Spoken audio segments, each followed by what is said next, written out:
Everyone, Recording that in some of our progress. presenters and audience may join by Zoom.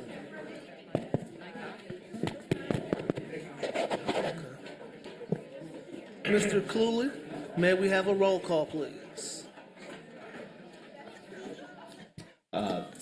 President Feaster, Here. Trustee Caraharo, Here. Trustee Mohammed, Here. Trustee Schmidt, Present? Trustee Basquette, Yes. Trustee Gaynor, Here. and Trustee Dupree. Here. We have a quorum. Thank you, Mr. Cluley. Trustees, you have received the agenda. Are there any changes? I repeat, are there any changes? Hearing none, may I have a motion to approve the agenda? Is there a motion to approve the agenda? So moved. Moved by Trustee Basquette, so support. Well, I'll support. Looks like nobody's going to engage here. Supported by Trustee Schmidt. Mr. Cluley, may I have a roll call, please? President Feaster, Yes. Trustee Caraharo, Yes. Trustee Mohammed, Yes. Trustee Schmidt, Yes? Trustee Basquette, Yes. Trustee Gaynor, Yes. and Trustee Dupree. Yes. It passes unanimously. Thank you, Mr. Cluley. I would like to now introduce the non-voting member at the table, Ms. Jazz Parks, Interim Superintendent of Schools. Good evening. Thank you. We are now down to the public commentary section. The board would like to remind everyone that individuals who have signed up for public commentary will have their names called and allowed to speak or have comments read by members of our staff. Commenters will receive up to 4 minutes with a total of no more than 30 minutes allowed for the study session public commentary period.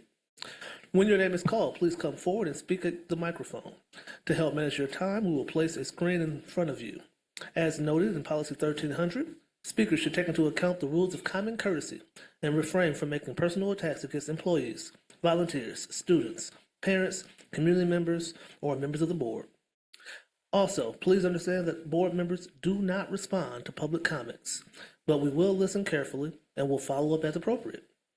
Mr. Cluley, how many do we have signed up for tonight?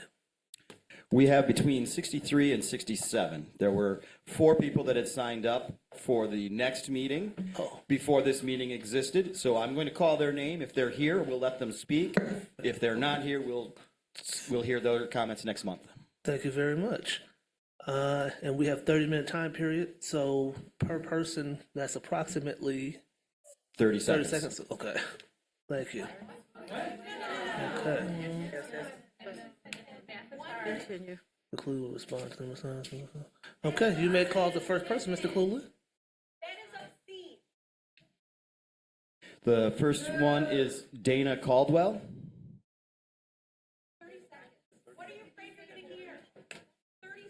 Is Dana Caldwell here? Next is Winnie Holy. Winnie Holy, and then Kshatriya Moore. Can you put Tria behind me?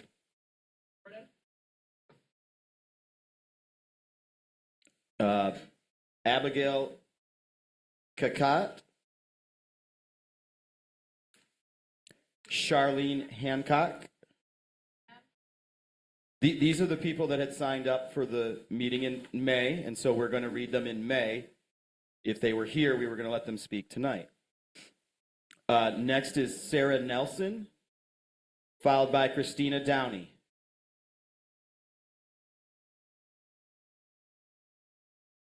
Sarah Nelson's comment is "Save our teachers."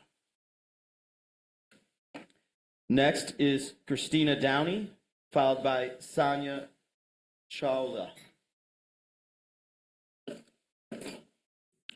Christina writes, "Hi, my name is Christina Downey, and I'm a parent at Abbott Elementary. Our teachers go above and beyond their duty on a daily basis, hugging our kids when they are sad, drying their tears when they get hurt, going to student soccer games on their days off, feeding them when they are hungry, tying their shoes and providing comfort to us as parents that they are safe and taken care of. This is something that can't be undervalued, and I stand with our AAPS teachers."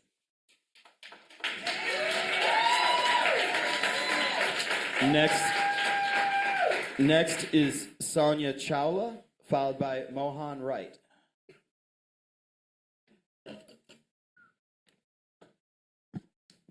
Hi. Sorry, I have to adjust for height here. Okay, let's do this. So, hi, everybody. My name is Sonia Chavla, and I'm a parent of 2 children at Ann Arbor STEAM, and I'm here to advocate for our teachers in our program. As so many people in our community have been saying, there's a profound lack of trust with both the board and the district administration. The lack of transparency on the part of district administration and sufficient oversight by the board must be corrected now. Second, I've read a lot of rumors about the PBL programming at A2 STEAM being an expensive program to run. These rumors are false. Our PBL coordinator has ensured that this program is grant funded and self-sustaining. A2 STEAM serves the Northside community and families from throughout and outside of our district. There's consistently a waiting list, which demonstrates how well regarded and highly sought after our That's your program. time. Thank you. Next is Mohan Wright, followed by Abraham Vasila. Could we, I'll take your notes. President Feaster, could we let the people who are here in person have 1 minute? I do not support that. Trustee Gaynor, the board policy says it's supposed to be 30 minutes, so I think I want to stick with the policy. Student talking. If the community would like to reach out to us, we're available via email and phone. Thank you. Please let the young man speak. Order, please. Please let the young man speak. Go ahead, sir. I think I forgot what I was going to Forgot what you were going to say? Yeah. What were you going to say about your teachers, honey? I forgot. Okay. It's okay. Can you say how wonderful they are? It's okay. Right. Here, you can finish what mommy was going to say. Right. Let's see. How about, sorry about that. He said he problem. remembered what he was going to say. You got it? Honey, take your time. It's okay, buddy. Yeah, I still don't. Okay, that's okay. Was it about your teachers? No, you don't remember? Yeah, I still don't. Okay, then we'd actually like to uplift some of the teachers in Ann Arbor Public Schools. And I just want to say that working with the teachers, not just at Ann Arbor STEAM and the staff at Ann Arbor STEAM, but also throughout the district when I was on the Assessment Advisory Committee a number of years ago, it's not just what the teachers do for the students, it's what they do for the parents. And I can honestly say that I am a better parent to my children because of my experience with the staff and the teachers in Ann Arbor Public Schools. Thank you. Thank you.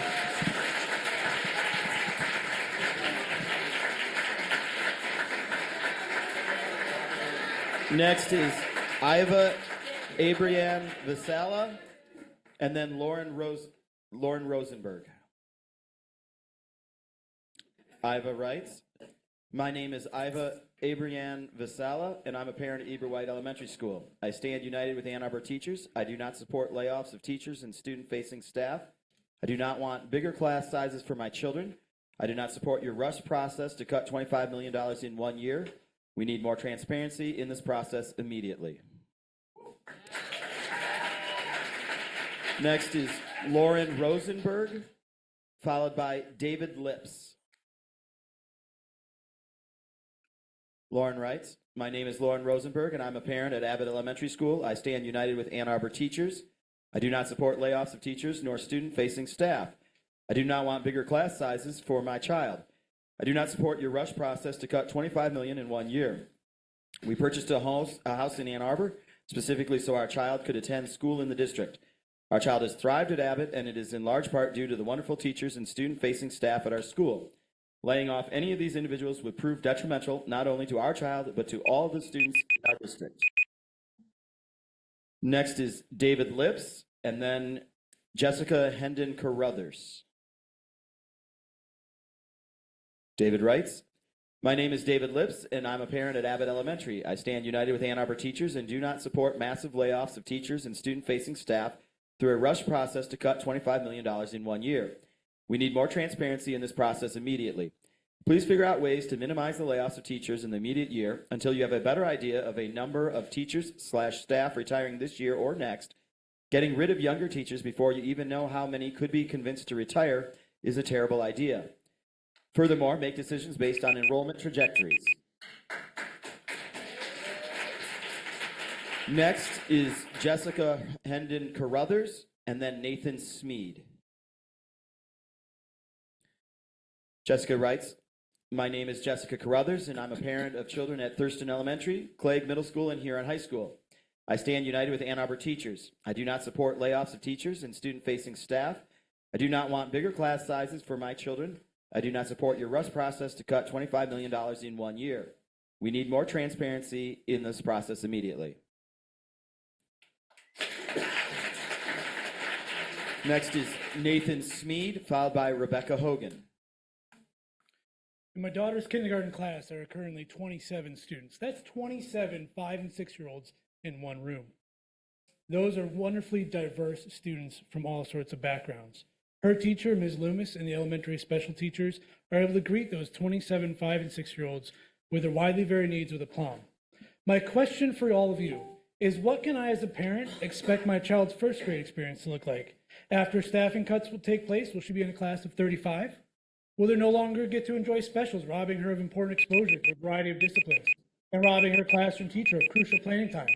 Every kindergarten class at A2 STEAM is over the district guidelines for students. Thank you, sir. Every That's your elementary teacher at Thank you, A2 sir. STEAM is working That's your at time, or sir. above capacity. Thank you, sir. Parents deserve to know Next is Sir, Rebecca that's your Hogan, time. followed by April Ryan.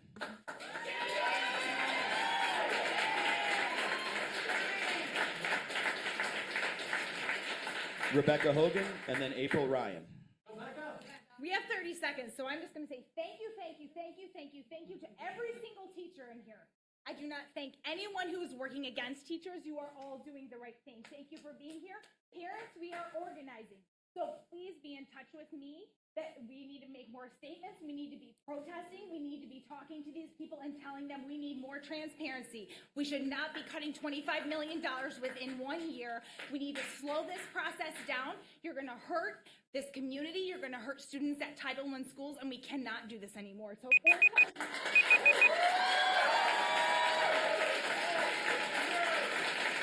Next is April Ryan and then Lamari Lopez Diaz. April writes, it is crucial to the foundational structure and future of the Ann Arbor Public Schools that the teachers' positions be protected from budget cuts. Teachers are the lifeblood of the education system and have been up against dangerous and unfairly challenging working conditions in recent years. Fearing for the security of their livelihoods due to a lack of fund management beyond their control is an insult to everything that they have selflessly given the school district, students, families, and community for years. Savings to address the budget shortfall can be captured in other areas, such as real estate. The only way APS can return any credibility as a sought-after school system is to prioritize the job security of its educators. Next is Lamari Lopez Diaz, and then Kevin Gallagher. Lamari writes, my name is Lamari Lopez Diaz, and I have been an APS parent since 2005. My kids attended Mitchell, Thurston, and I'm currently a parent at Huron and Clegg. I stand united with all Ann Arbor teachers. I do not support layoffs of teachers and student-facing staff.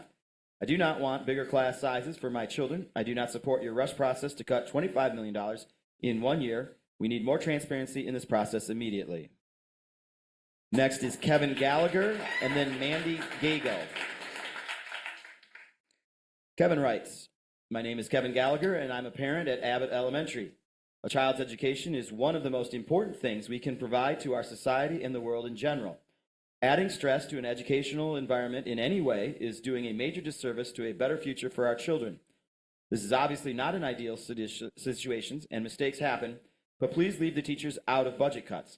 If there's anything that will increase the level of stress in the classroom, it will be increased class sizes and less individual attention to our children.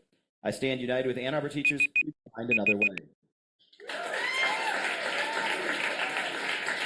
Next is Mandy Gagel, followed by Sue Hayden. Mandy writes, my name is Mandy Gagel, and I'm a parent at Abbott Elementary.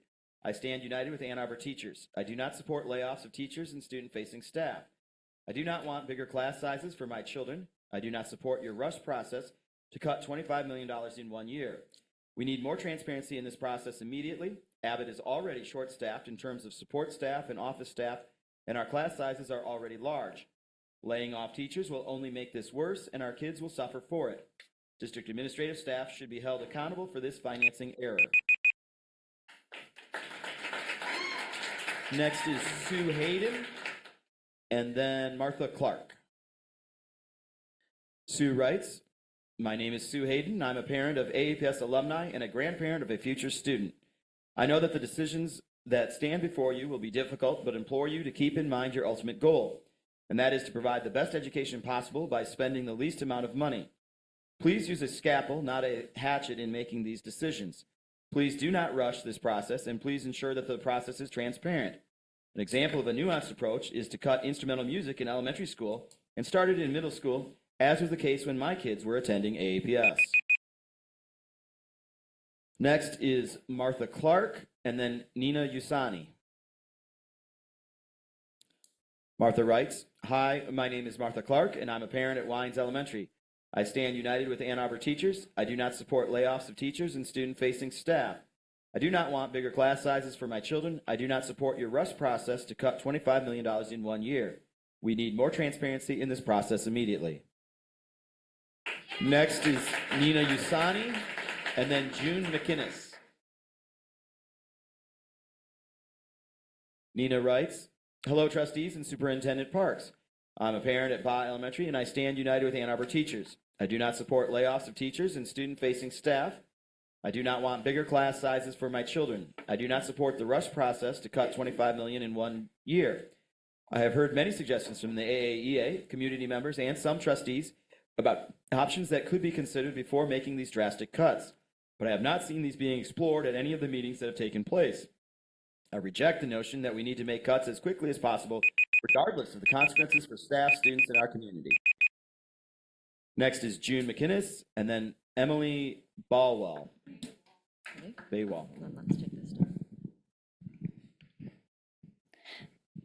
Dear board members and Superintendent Parks, my name is June McInnes, and I'm a fourth grader at Wines Elementary School, and I have a voice too. I heard that you were going to ask students what we thought, but you didn't, and that's not right.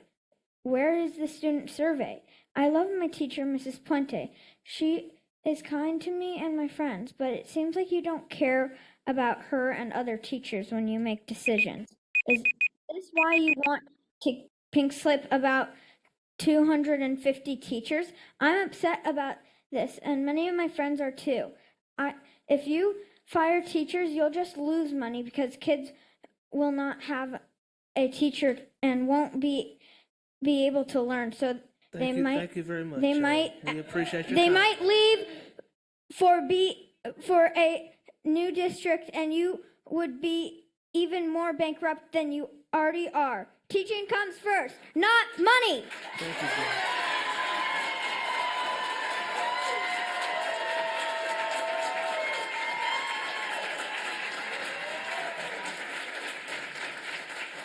Emily Baywall, and then Lydia Mitchell.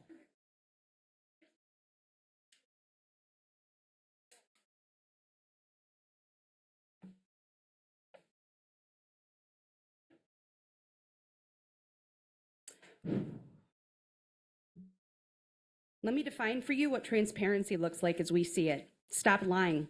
Create consistent messaging. Look at your teachers, staff, and community right now and let them know that the fallout of your mistakes will land on the backs of those that remain, not yours. That they will not be reimbursed for the extra time that will be spent away from their families or additional supplies that they have to purchase out of their own pockets. That time spent working on their own wellness will now be limited even more so. Tell the teachers to their faces that there will be no steps, no raises. Tell them that you will not make insurance more affordable. Tell the parents that the already anxious, quiet children who will continue to fly under the radar because now teachers will be managing the fallout of students who no longer have the behavior supports they need to be able to do school. Tell them that holding up this bar of excellence will come at a cost that you will not be paying because, again, on our backs, we will.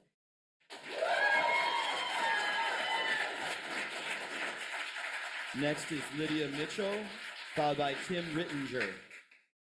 Thank you. My name is Lydia Mitchell. I'm a Carpenter parent and PTO president. The role of any board, importantly an elected one, is to ask questions. What metrics has the board seen from the admin team regarding how cutting staff will impact enrollment? Our most vulnerable kids, our Title I schools, what contracts and services are on the table? Does the board fully understand the law? The way I read it, we have a lot more time. And why is the board not responding to questions about the status of our principal at Carpenter? Durham Transportation is also being sued, but they're being entrusted with our children. Why aren't questions being asked about why Principal Johnson is still being shut out? Next is Tim Rittinger, followed by Sarah Kurtz McKinnon. Can I adjust that? None of our questions have been answered at this point. When we've asked in the town hall, 3/4 of that time was spent answering how did this happen? We know that answer. When we asked at the staff meeting, you all walked out of the room.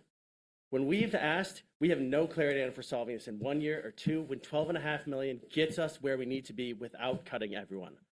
We have no idea why you think we're going to lose 120 students every single year, or why only 35 teachers leave when 140 have left this year. We need explanations, and when you're asking us to fix this without information, it's tantamount to asking us to disarm a bomb blindfolded.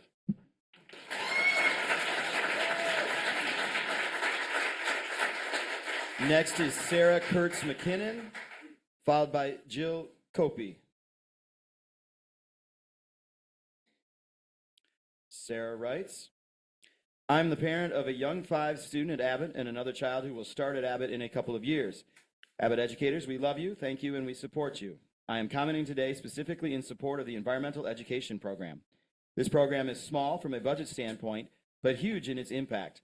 The 2 educators in this unit have served more than 10,000 kids this school year, including my daughter. Her 2 environmental education visits have been formative in her first year in APS. She was more excited for Earth Day this week than she was for other holidays and insisted that we walk through the Abbott Woods and school to pick up litter. Next is Jill Copey, followed by Jessica Dutcher. Jill writes, challenges build character and resilience, but I want to make sure that the district has not forgotten about the students of Carpenter Elementary School. Carpenter is a Title I school in Pittsfield Township, a thriving and developing community with affordable single-family housing on the border of Ann Arbor and Ypsilanti. It is a close-knit community. Hired in 2014, my own children became Carpenter Cougars through schools of choice. The forced exit of Dr. Swift came as a shock. The subsequent and unexpected leave of our principal, Michael Johnson, created a further ripple effect without resolve, peppered by questions from the community and from strangers. Next is Jessica Dutcher, and then Ian Ochamogo. Jessica writes, I've spent more than 2 decades supporting Ann Arbor teachers with lawn signs, blue shirts, and protests, but the current circumstances feel more dire this time. Maybe it's because we have a Board of Education who refuses to take any responsibility for the circumstances that they have put us in, or that we have administrators recklessly spending money on luxury travel, food, and entertainment, sitting in a shiny new building with hired security because they're so scared of teachers and staff exposing the truth about who is actually needed to get a school to run. It is also the fact that I am now one of those Ann Arbor teachers, and the threat of layoffs for myself and all my good friends at school, who we all are also new teachers or in new roles to the district, could suddenly deem non-essential feels very real. Next is Ian Ochamogo, and then Jennifer Vroom. Hi, I'm Ian, a 5th grader at Mitchell Elementary. I'm writing to say that my class just lost another teacher, our 3rd one. Our first teacher left in November. We had a sub for months and got a new teacher a few weeks ago. Now she left as well. Because of that, we are really behind on all of our subjects. Having to change teachers 3 times makes me angry, and we don't know much about it because the school does not tell students, teachers, or parents about anything. Not knowing when and if we will get another new teachers is annoying. I wish we could keep our sub, Mr. Craigbaum, because he is good and I do not want to change again.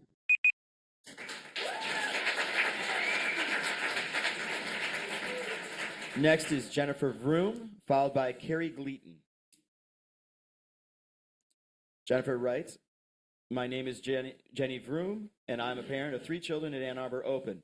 I stand with Ann Arbor teachers, and I'm hopeful that adjustments can be made in the district without laying off teachers or other student-facing staff. Those faithful and dedicated teachers, staff are who most greatly impact the well-being of our students. Next is Carrie Gleaton, and then Caitlin Smead. Carrie writes, as a staff member of Carpenter Elementary and a parent of a Carpenter Kluger, I am truly disappointed. This has been a very tumultuous school year for our community, and I feel we have been severely neglected. We've had 3 months of social work services total in over a year. We also lost our behavior interventionists in November. We are consistently dealing with increasing behaviors and do not have appropriately trained help or support in place for these students and staff. But we try, and each takes turns going above and beyond to spread our very thin resources. Next is Caitlin Smead, then Sharia Daya. Caitlin writes, my daughter is a kindergartner at A2 STEAM, where she also attended Young Fives last school year. I am nothing short of astounded by the education she is receiving. At 6 years old, my daughter can detail the life cycle of a plant, describe the differences between cumulonimbus and cirrus clouds, read and write independently, go through yoga poses, and perform arithmetic. Most importantly, my daughter has learned about humanity. Every teacher, staff member, and school leader in A2 STEAM has inspired my daughter to be inclusive, honest, curious, humble, courageous, and kind. Next is Sharia Daya, and then Kevin Hogan. My name is Sharia Daya, and I'm a parent at Ann Arbor Open School. I stand united with Ann Arbor teachers. I do not support layoffs of teachers and student-facing staff. I do not want bigger class sizes for my children. I do not support the Board of Education's rust process to cut $25 million in 1 year. We have been calling for more transparency in the Board of Ed's decision-making processes for the past 4 years. This is why. Our community needs more transparency and input in this budget resolution process immediately. Next is Kevin Hogan, and then Tracy Metry. My name is Kevin Hogan. I'm a parent of a student in AAPS. I coach Rec and Ed girls soccer, and I stand united with Ann Arbor teachers. This weekend, Rec and Ed spring soccer games began. Our team has 13 energetic and fun first-grade girls from Abbott Elementary. What made the game even better is that all 3 first-grade teachers from Abbott came to cheer on the team.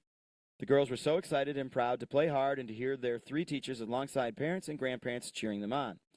This is the type of teachers we have at Abbott and across Ann Arbor Public Schools. They love their students, and they show it constantly. I wonder how many of you board members or how many of the superintendent's central administrative office staff have ever taken personal time outside of the work week to go watch a first-grade Rec and Ed soccer game. Next is Tracy Metry, and then Sarah Beth Badalamente. Tracy writes, my name is Tracy Metry. I'm a retired Ann Arbor teacher of 30 years, parent of 2 AAPS alum, and current taxpaying community member. I implore you to listen to the teachers. They are the people who stay for the long run, working face-to-face with children and parents. They know what's happening and what is best for students. Listen to the teachers, and you're listening to the experts. Next is Sarah Beth Badalamente, and then Michael Withers. 30? Okay, I'll go fast. Ann Arbor Public Schools must bring back before and after care programs for all elementary schools. This would be a double win for the district financially. It would bring back families who left the district and attract more prospective families. Aftercare is a paid program that should be brought back to be a self-sustainable program to the district. I'm a family of 5. Before the pandemic, we had 2 children enrolled in before and after care. Both parents in our household have to work and are required to begin their respective workdays well before elementary starts at Thurston Elementary School. I'm a teacher at Huron High School. Working remotely is not an option. My husband mainly travels for work, but is now required to... I had to give up coaching soccer because there's nowhere for my kids to go. I've watched 5 different families leave this district because there's nowhere for their kids to go. People live in Ann Arbor and send their kids not to Ann Arbor Public Schools. They send them to charter and private because there's no before and after school. Please give it a good thought. Next is Michael Withers, and then Celia Ross. Michael writes, I want to remind you to please prioritize cutting non-student facing personnel and allow other staff reductions to occur through attrition such as resignations and retirements, rather than layoffs. By doing so, you can minimize the effects that students and families in our APS school may experience. Next is Celia Ross, and then Nicole Samafilippo Smith. My name is Celia Ross, and I'm a parent at Ann Arbor Open and Community High School. I stand united with Ann Arbor teachers. I do not support knee-jerk layoffs of teachers and student-facing staff. Cutting $25 million in 1 year is not feasible, and there needs to be a considered, thought-out timeline, not a short-term solution built on the backs of our students and teachers and staff. We need more transparency in this process immediately, and there also needs to be an investigation into how this oversight happened and measures taken so that it never happens again. Next is Nicole Samfilippo Smith, and then Sarah Van Tassel. My name is Nicole, and I'm a parent at Ann Arbor Open. I stand united with Ann Arbor teachers. I do not support layoffs of teachers and student-facing staff. I do not want bigger class sizes for my children. I do not support your rushed process to cut $25 million in 1 year. We need more transparency in this process immediately. Next is Sarah Van Tassel, and then Justin Smith. Sarah writes, support of Ann Arbor teachers. Justin Smith, and then Leslie Wilkins. My name is Justin, and I'm a parent at Ann Arbor Open. I stand united with Ann Arbor teachers. I do not support layoffs of teachers and student-facing staff. I do not want bigger class sizes for my children. I do not support your rush process to cut $25 million in 1 year. We need more transparency in this process immediately.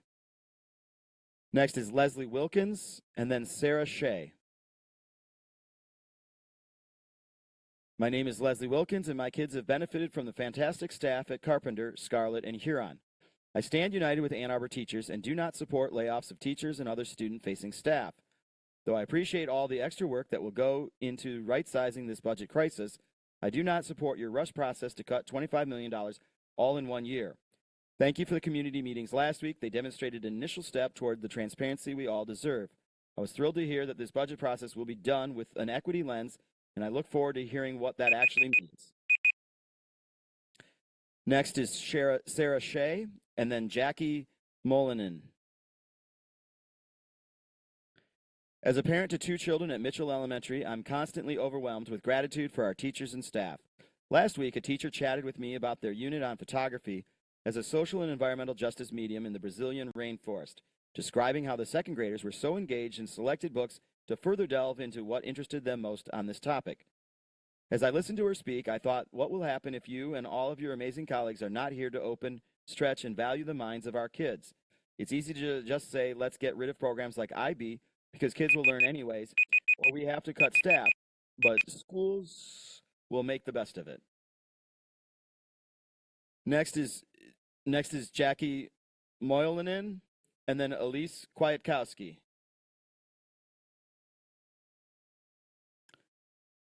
I'm an Ann Arbor Public Schools paraprofessional, and I am not the problem. Can you please explain how the district can justify spending around $66,000 in March on travel, hotels, and takeout food?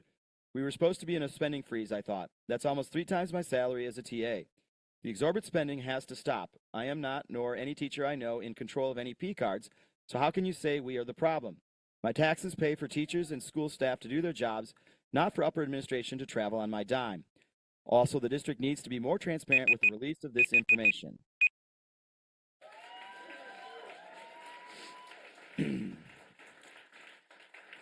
Next is Elise Kwiatkowski, followed by Adelaide Lancaster. My name is Elise Kwiatkowski, and I'm a parent at Ann Arbor Open. I stand united with Ann Arbor teachers. I do not support layoffs of teachers and student-facing staff. I do not want bigger class sizes for my children. I do not support your rush process to cut $25 million in 1 year. We need more transparency in this process immediately. Next is Adelaide Lancaster, followed by Jessica Glazer. My kids are fortunate to attend Pittsfield and Scarlett. Each year we benefit from amazing classroom teachers, and each year my elementary schoolers revise their favorite teachers of all time lists to put their current teacher at the top. We have had new teachers, veteran teachers, and mid-career teachers. Nothing can adequately capture the depth of my family's gratitude and recognition for the work our teachers do and the care they invest in our community. In addition to serving on both schools' PTOs, I also have the benefit of volunteering in the library at Pittsfield many hours each week. It has given me a particular perspective on how collaborative the building environment is.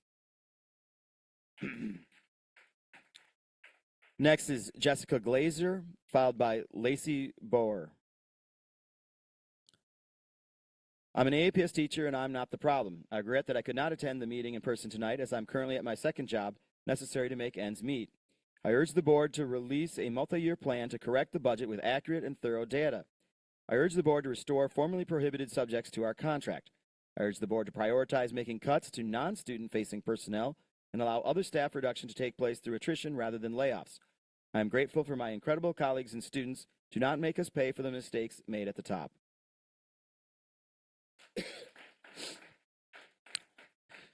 Next is Lacey Boer, followed by Stacy Breetlow. My name is Lacey Boer, and I'm a parent at Abbott Elementary. I stand united with Ann Arbor teachers. I do not support layoffs of students and student-facing staff. I do not want bigger class sizes for my children. I do not support your rush process to cut $25 million in 1 year. We need more transparency in this process immediately.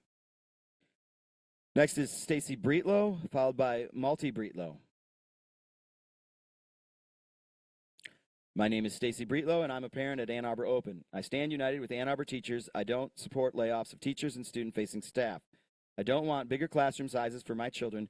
I also don't support the rush process to cut $25 million in 1 year. We need more transparency in this process immediately. Next is Malta Breetlow, followed by Rachel Young. My name is Malta Breetlow, and I'm a parent at Ann Arbor Open. I stand united with Ann Arbor teachers. I don't support layoffs of teachers and student-facing staff. I don't want bigger classroom sizes for my children. I also don't support the rush process to cut $25 million in 1 year. We need more transparency in this process immediately. Next is Rachel Young, followed by Mary Braun.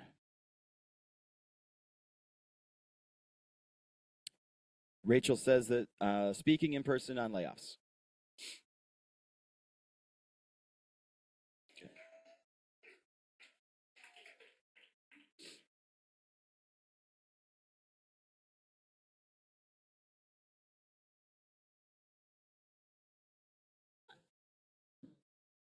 Just 30 seconds? All right. So thanks for hearing my comment. I'm glad I arrived in the nick of time. I'm here today. I mean, everybody's going to stand up and they're going to tell you how much they love Ann Arbor teachers, how upset we are about the layoffs, how we don't want you to touch the teaching staff. I want to tell an anecdote. My son Ike is in 9th grade at Skyline. He was studying for his algebra exam, and he realized he didn't know. No, it's geometry. He's taking geometry. He did algebra last year. He realized he didn't know something. He called. He found the phone number for his middle school math teacher, Ms. Bednar. He called her, and she helped him. He's not even at her school anymore. She helped him after hours with her own time. Those are the kinds of educators we have. We really, really value them. Please don't touch them.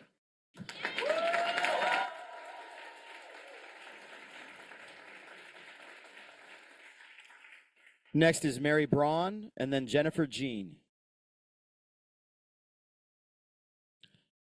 I'm a parent of a child at Carpenter Elementary School, and I'm writing to once again express my concern over the lack of communication from this board and APS administration to the families of Carpenter Elementary School students. Principal Michael Johnson has been on administrative leave since the beginning of the 2023-24 school year. Additionally, there's an ongoing lack of a social worker at the school.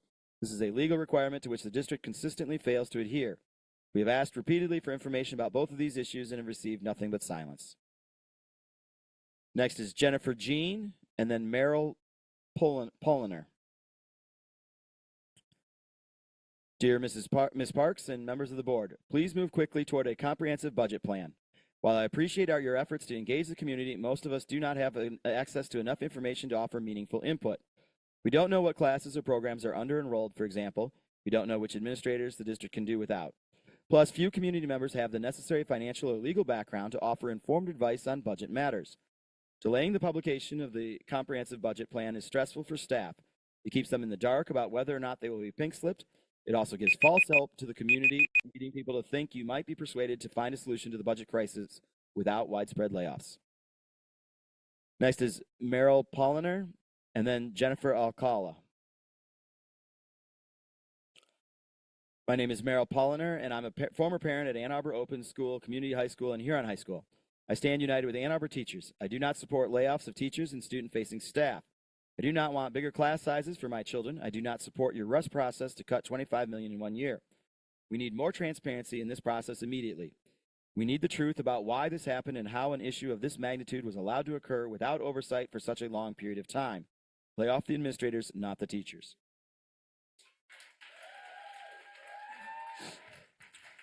Next is Jennifer Alcala, followed by Jason Willer. My name is Jennifer Alcala, and I'm a parent at BA. I stand united with Ann Arbor teachers. I do not support layoffs of teachers and student-facing staff. I do not want bigger class sizes for my children. I do not support your rush process to cut $25 million in 1 year. We need more transparency in this process immediately.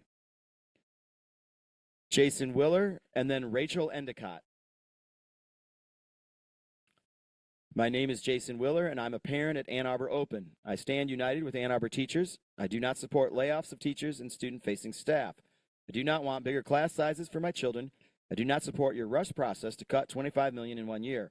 We need more transparency in this process immediately. Next is Rachel Endicott, and then Patrick Sullivan. Rachel just says Board of Education budget cuts. Patrick Sullivan, and then Camille Woods. As an Ann Arbor Public Schools parent, I am profoundly disappointed in both the school board and the administration for the managerial and oversight failures that got us to this distressing place.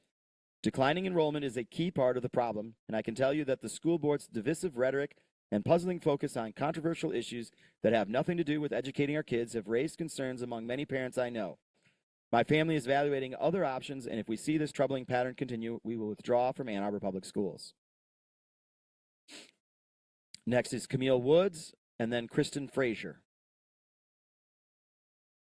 I confess I am the former school social worker at Carpenter Elementary. I worked there for 7 years until March 2023, when after 2.5 years of retaliatory harassment from upper administration and special ed, I had to take leave of absence. It is important to know there is collateral damage when staff are treated so poorly they have to flee for their own health needs. That damage is to the students that these staff members serve, love, and have to leave behind. I would like to add that despite the abuse I took, I attempted to return last fall of 2023 at 4 days a week per my doctor's instructions and was told I had to return full-time or not at all because the OSE said there are no part-time social worker positions available. Next is Kristen Frazier, followed by Denise Castro Fernandez.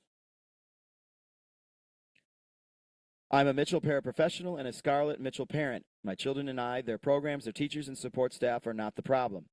The 2025-29 projected general fund budget report that was linked as a supplemental document to the corrective action plan submitted to the state on April 15th has an expenditure breakdown to account for the $25 million. These details include cutting $23.5 million in instructional services and instructional support services, i.e. teachers, TAs, social workers, occupational therapists, guidance counselors, office professionals, librarians, teacher clerks, and noon hour staff. Next is Denise de Castro Fernandez, followed by Jordan Else. If AAPS wants to be transparent, show data over time, it is not correct to compare the increase in staff over the last 10 years with student enrollment over the last 4 years. I recommend that the district show the data year by year in tables or graphs so that anyone can compare the numbers, make their own correlations, and contribute to fair solutions.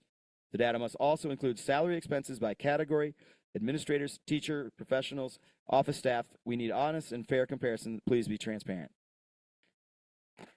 Next is Jordan Else, and then Kshatriya Moore.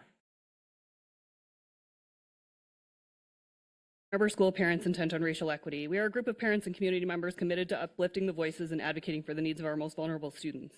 As we navigate the circumstances ahead, we urge you to consider the following points. Inclusive decision-making. It is crucial that teachers are involved in the decision-making process. Teachers possess valuable insights.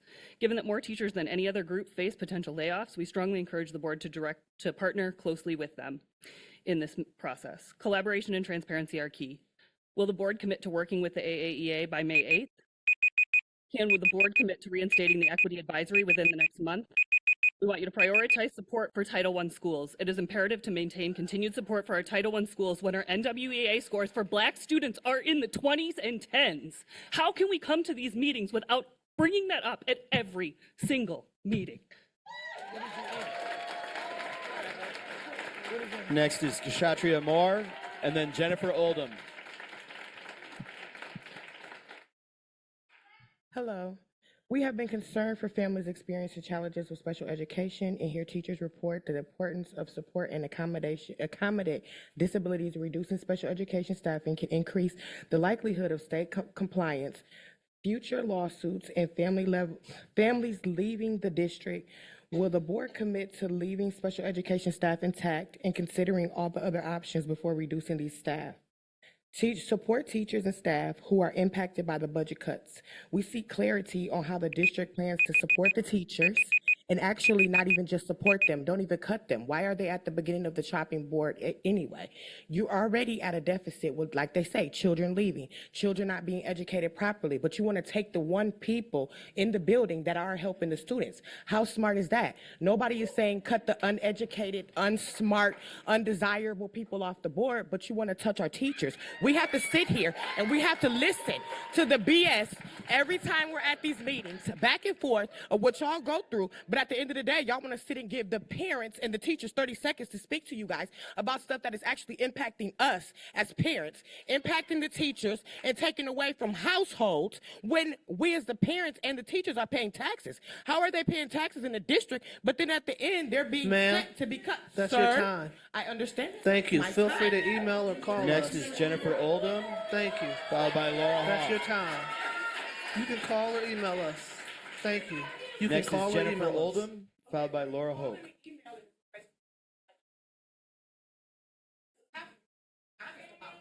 All right, thank you.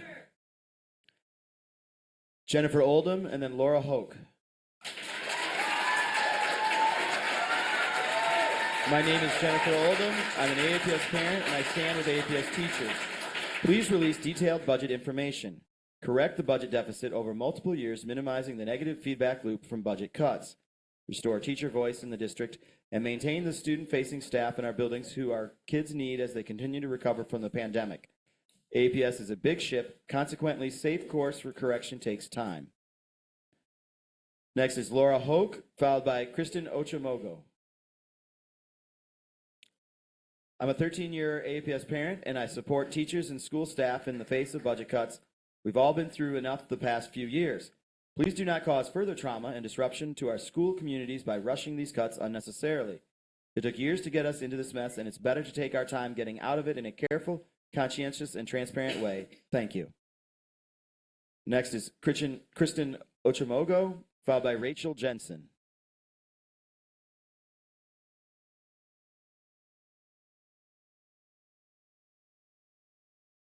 For the teachers, but I'm here to speak on a different issue. The building administration team at Mitchell Elementary is woefully ignoring their own students and families.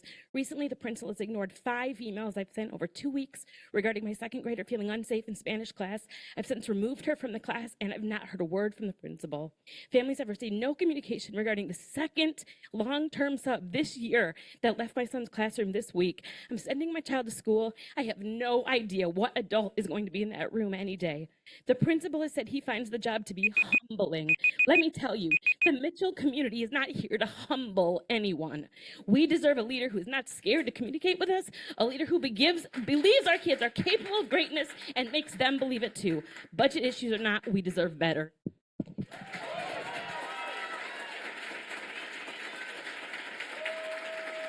Next is Rachel Jensen, followed by Cherish Lalone. Hello. I am a STEAM parent and teacher. How dare you cause this massive budget crisis and try to fix it on the backs of the teachers? We're not the problem. How dare you where's this accountability that we need? Where are the apologies? Where are the resignations? You failed us. How dare you send out divisive surveys and host hollow town halls where you won't answer any questions instead of truly engaging with the incredible, smart, and talented AAPS community? We have ideas. We could be a team. But that takes real transparency and collaboration.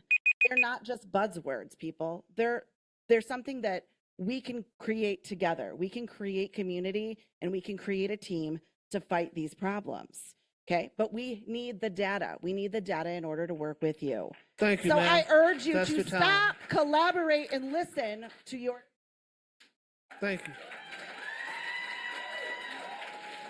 Next is Cherish Lalone, followed by Trina O'Boyle. As a Carpenter parent, I appreciate the dedication and passion of Carpenter's staff, currently led by Principal Fluker. However, I request an update regarding the status of Principal Johnson and the unfilled social worker position.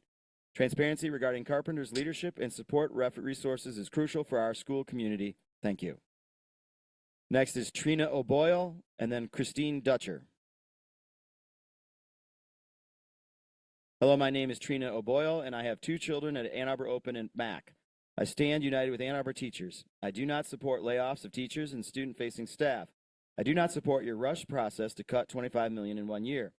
I reject the idea that larger class sizes and insufficient staffing is an acceptable solution. We need more transparency in this process immediately.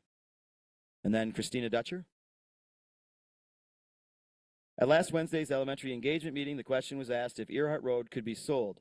It is understood that the money would go back into the bond, but that the operating expenses would go back into the general fund. President Feaster's answer to the question, administration needs a nice place to work. What do our students need? Our students need to not receive OT services from a janitor's closet. Our students need the PE equipment that was lost due to a flood in gym closet in December and still not replaced. Our students need to not be taught in rooms that are over 90 degrees on sunny days because there are no blinds. And that concludes public commentary. We appreciate hearing from our community. The board would like to thank everyone who spoke and shared their comments tonight. We would like to note that all written comments are publicly available on board docs in the public commentary section of tonight's agenda. Ms. Parks, are there any points of clarification? I think several points will be addressed when we get to our budget conversation. Thank you, ma'am. All right, we are now down to our study session. Item number A, which is the social media legislation presentation. I believe we have, thank you. All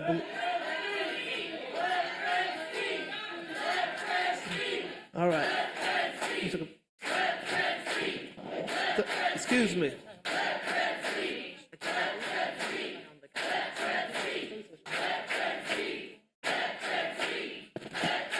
Did you want to speak? Yeah, okay.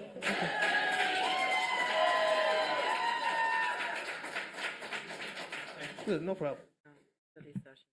So as usual, introductions. Good evening, Board of Ed trustees, Ann Arbor Public Schools community, Superintendent Parks, beautiful AAEA members. Thank you for being here. As you know, I'm Fred Klein. I am a 34-year veteran of the Ann Arbor Public Schools, an elementary teacher by trade, 3rd and 4th grade, and I'm proud to serve as the president of the Ann Arbor Education Association, the union that represents these professionals that you see here tonight, and many, many others.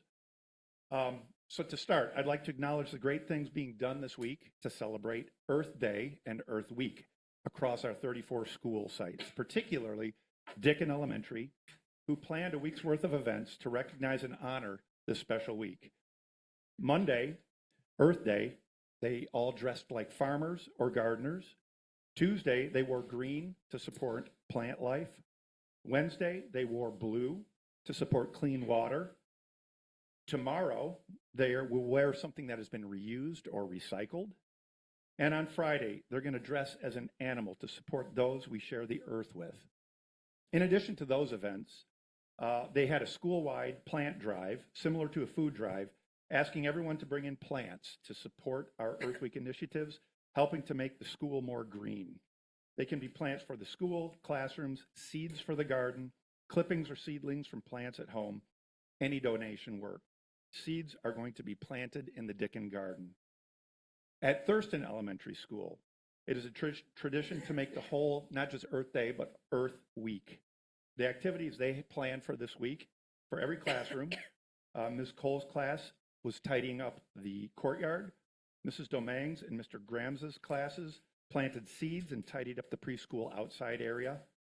Young 5s and pre-K are going on a nature walk and picking up trash. Kindergarten, first and second grades will be planting seeds in the Thurston garden. Third grade will be cleaning up the Thurston rain gardens. Fourth grade, mulching around the garden beds. Fifth grade will be weeding and cleaning out the Thurston garden area.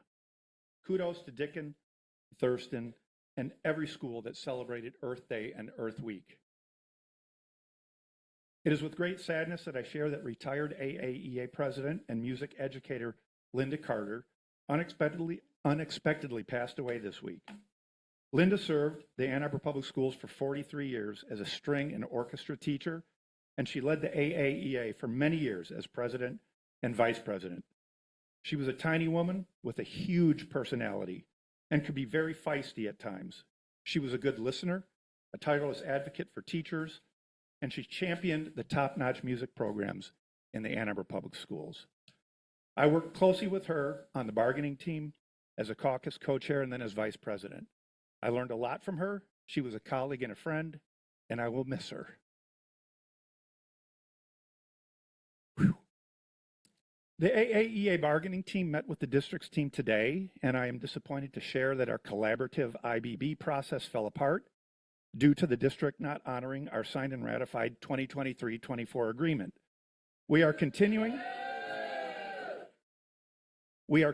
to attempt to reach agreements for calendar, teacher evaluation, layoff, recall, and placement, and discipline and discharge. We have May 13th set as our next full table bargain, which will revert to traditional bargaining. Lastly, I want to urge the board and the district to take a measured, intentional approach to address this current budget crisis. It took years of financial mismanagement for this crisis to unfold, and we are urging you to take a slow and purposeful path to emerge from it. The state allows up to 5 years to make the necessary changes to avoid a state takeover. Do not make rash decisions based on very conservative assumptions that will exact a devastating human toll. Take a look at the prep and take a look at the faces here tonight. These are the faces of the dedicated professionals who plan, prep, and work directly with our Ann Arbor Public Schools students. They regularly motivate and inspire their students to grow and become their best selves. We need to retain every single one of these AAEA members in order to minimize the classroom disruptions and chaos being caused by the fiscal mismanagement of people who aren't even part of the Ann Arbor Public Schools any longer. We deserve a transparent process that evaluates program use and positive impacts on learning, and I know our budget team has been meeting with Superintendent Parks to begin identifying these non-personnel related cuts. Listen to us. Should you choose, once again, not to listen to us, and you proceed to do this in 1 year based on Marios's assumptions, then you must include all the assumptions that call for a 1.5% pay increase, full step advancements, and a 5% increase in the district's contribution to our health care. Anything less will just confirm that the district and the board do not respect or value its educators and will not honor promises you have made in good faith. Thank you.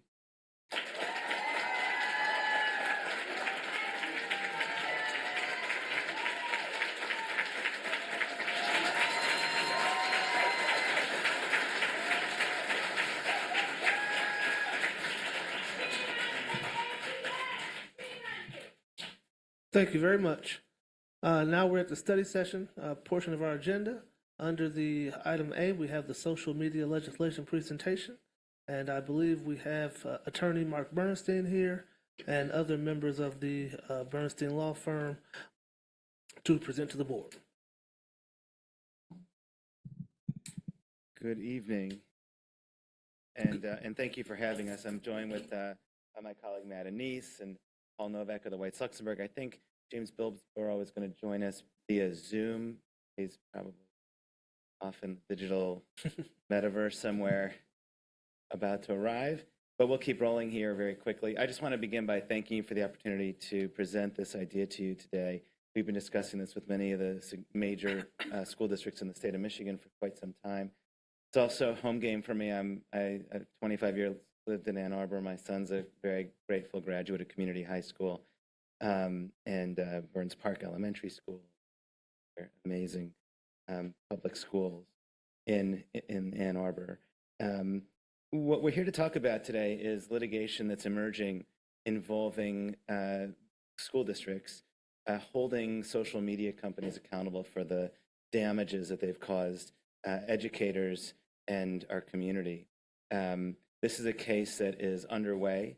The Ann Arbor Public Schools would be at the leading edge of it, but not alone in your work at that location in this litigation. The same team that's presenting to you today, Matt and Paul, and our colleague James is going to be coming in. I don't know if James is in New York or California. He was just in California, engaged as a member of the plaintiff steering committee in this very litigation that's occurring. It's the same team that's been engaged in very successful litigation against opioid manufacturers, distributors, retailers, consulting firms, and the like, that has resulted in significant monetary recoveries and, most importantly, injunctive relief on behalf of municipalities in the state of Michigan and municipalities in states all across the country. The legal theory in that case, and Paul and James and Matt can get into it in greater detail, really is quite similar in this respect. In this case, there in the opioid litigation, there was a product that was designed to be addictive, a product that was invaluable in many instances and necessary, and a conduct by defendants that minimized and deceived the public and healthcare providers about the addictive qualities of that of opioids in that instance. Here we have and a massive public cost in both lives and the resources of municipalities across the country. We were very successful in that litigation, and we think that some of the legal theories in that were used in that litigation can be brought to bear successfully against the major social media defendants that are emerging in this litigation, namely Meta, Google, Snap, and TikTok. So I will, turn it over to my colleague Paul, and then I think James will come to you right after Paul does his discussion about the nature of the case. But Paul, turn it over to you.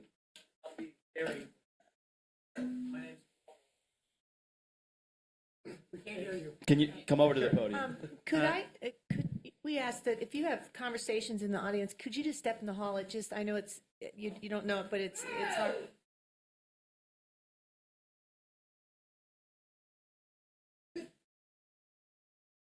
Thank you. Sorry about that. Please continue, sir.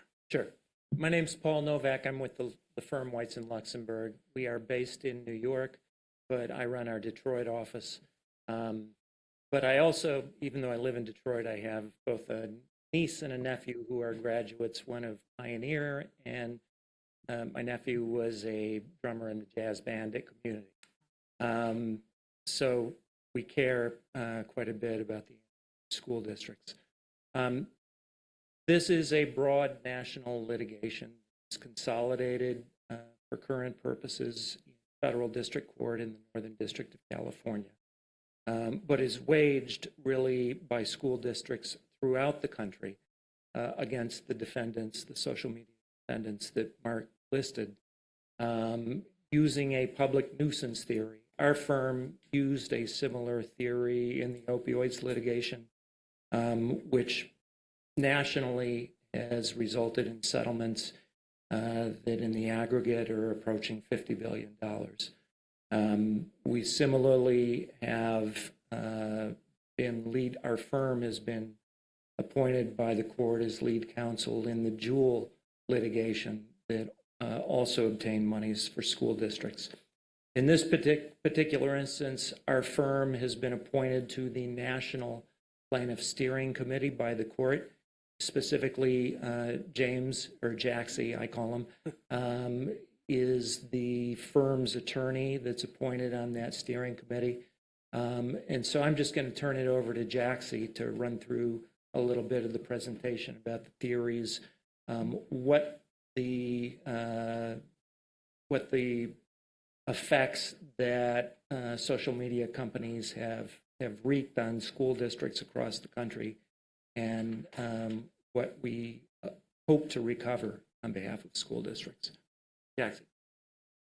Thank you, Paul. Can you all hear me? Yes, sir. So I'm going to give you sort of a brief overview of what we're doing here. I know since I'm remote, it may be difficult to pay close attention, but I'll have a little slide deck that I created, and if whoever is controlling the slide deck, I'll tell you to move to the next slide, and hopefully this will be seamless.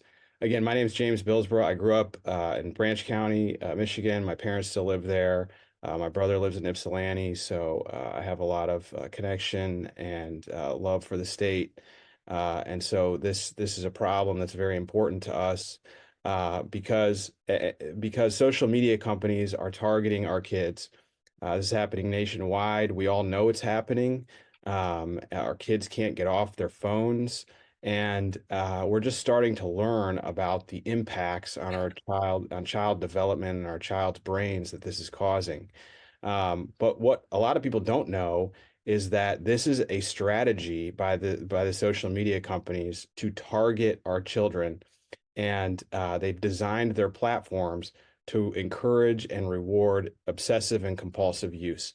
And their internal documents tell us that the key to their growth is to encompass and pull in as many young children as they possibly can, because they are one of the only mediums that has exclusive access to our children's attention. Advertisers love that, and the social media companies know that if advertisers love it, this is how they're going to make more money. If you can go to the next slide, please.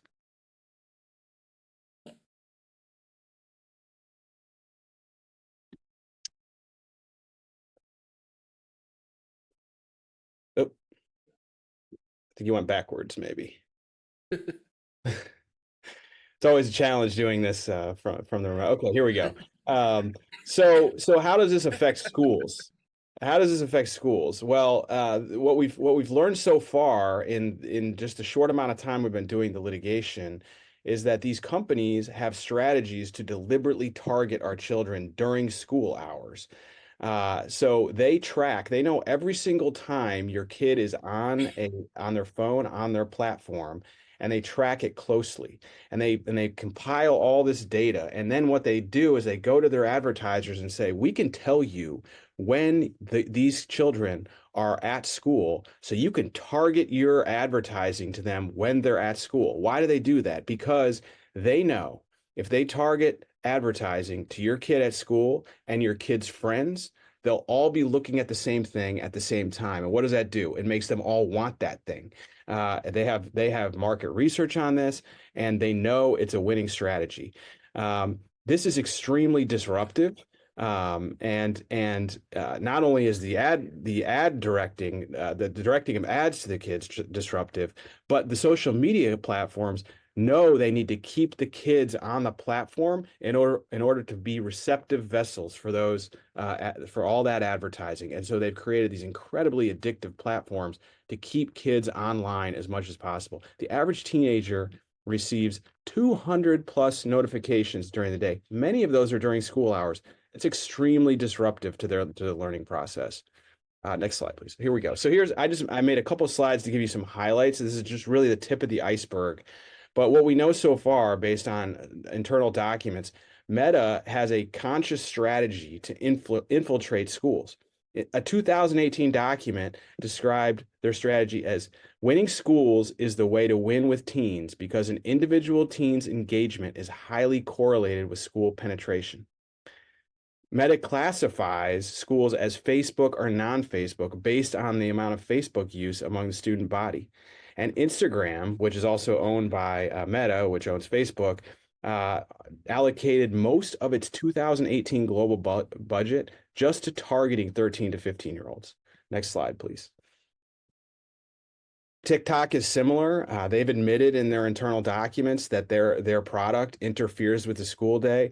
They intentionally send notifications to users all day and into the night, so you know your children aren't sleeping, and because they're getting notifications from TikTok, they get on TikTok, they're up for hours we would like them to go to bed. That has enormous ramifications to their learning. Next slide, please. Snapchat is similar. Snapchat tells its investors 90% of students aged 13 to 24 use the app. They once launched an update. We have a report from a Kansas teacher that said it was the most disruptive moment of her 16-year career, likening it to crack for students. Next slide, please. And YouTube is a similar. 95% of students aged 13 to 17 in the United States use YouTube. YouTube, just like the other platforms, uses an algorithm. It's intended to addict students, keep them on the platform so they could be passive recipients of the advertising that these advertisers want to place and direct to kids. Next slide, please. So how does this affect the school districts like yours? Well, school districts are forced to spend money, divert resources, and increase taxpayer dollars to deal with the problems that are caused in whole or in part by the social media companies. They have to address disruptions caused by social media, viral threats, viral fights. They have to hire additional mental health and school safety personnel to deal with the mental health problems that are caused by social media platforms. Investigating threats. Now, especially in light of what happened in Michigan recently, every threat needs to be taken seriously, and threats made on social media are very common, and they're extremely disruptive to schools, and they have to hire personnel to deal with those threats. That teachers and school districts have had to develop new teaching plans because students just have very little attention span based on the fact that they're constantly getting notifications through their phone. Some schools have tried to confiscate phones, and that has caused extreme disruption. If you believe that these platforms are addictive, the fact that you confiscate a phone from someone is like taking drugs away from an addict. It doesn't go well, and so schools have to devise strategies to deal with that. Next slide, please. So as my colleague, Mr. Novak said, the theory in this case is that these platforms have created a public nuisance. As you all know, there's a public right to education, and these platforms are knowingly interfering with that. They are disrupting the learning process. And they've caused school districts harm because school districts are dealing with this. They're spending money, and they're also dealing with this problem that they have no control over stopping. So we've brought theories of public nuisance and negligence, just simple negligence claims that these platforms are harming students and they're harming the school system. Next slide, please. So here is our basic theory of damages. Is just like I said, each school district has incurred costs related to what the social media platforms have caused. I'm sure if all of you sit back and think about the costs that you have incurred, it wouldn't take very long to come up with just a list of ways that you have had to deal with problems caused by these platforms. But the other big damage that we're seeking is what's called abatement. And abatement, it just refers to the idea that we want to stop the practices that are going on.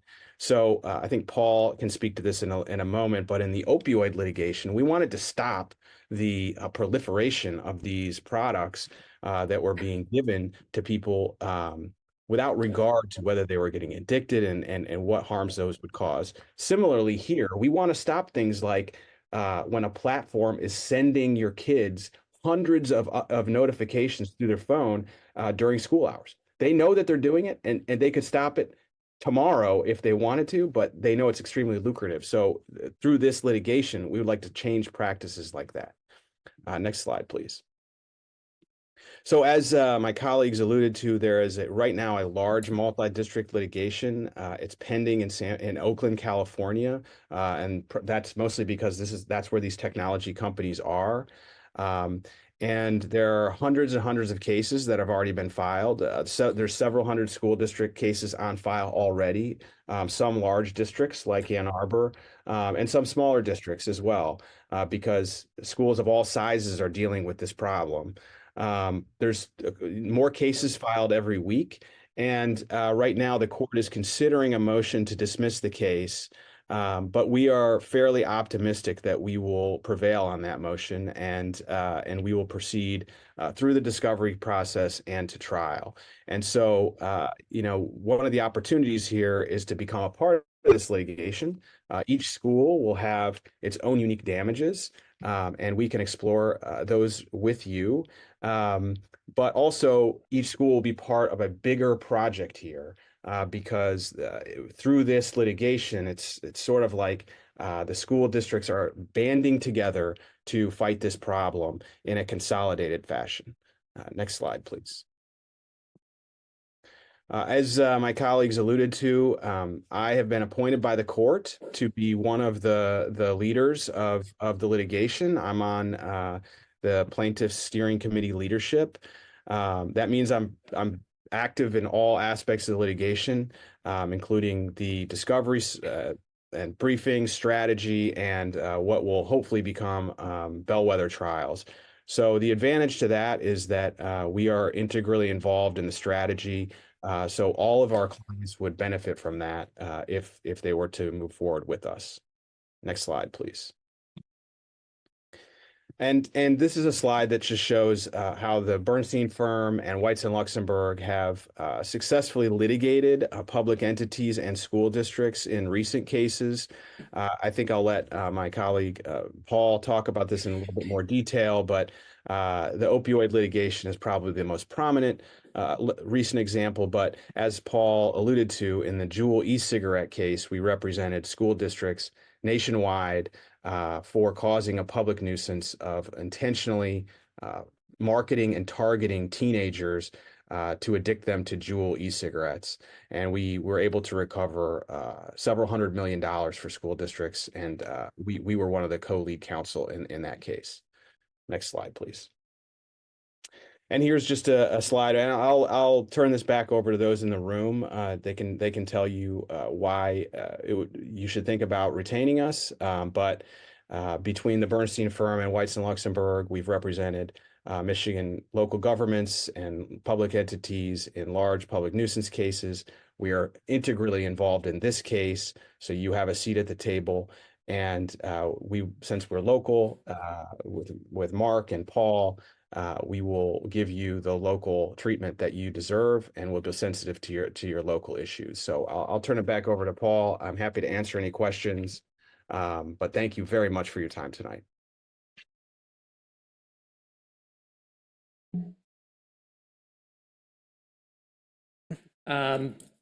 I'll talk for a moment about how we structured retentions with the 62 local governments, counties across the state, city of Detroit, city of Grand Rapids, etc. In all of the cases that we represented for Michigan local governments, none of them paid us a dime. They were all structured as contingent fee arrangements. We advanced the costs of the litigation, so the local governments in those instances didn't have to pay anything out of pocket. And what we would propose to do here, if you were interested in retaining our firms, is the same type of structured retention. Other questions that you may have about this type of arrangement or the litigation? Trustee Schmidt? Yeah.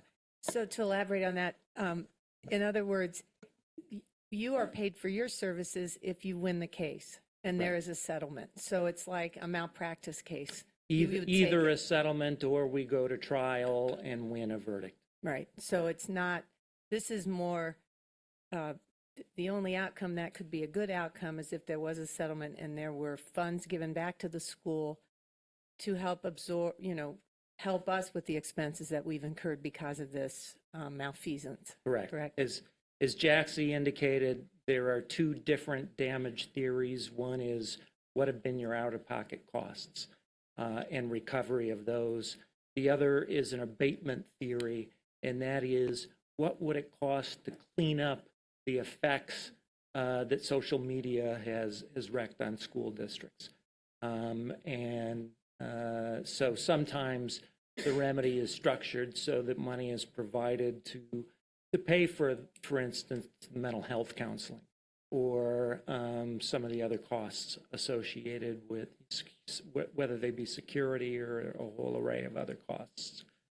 But under either theory, the damages theory or the abatement theory, what we would either seek to obtain are the out-of-pocket monies the school district has already spent, or monies that can be programmed prospectively to address the types of harms that we've seen. Mr. Carahero?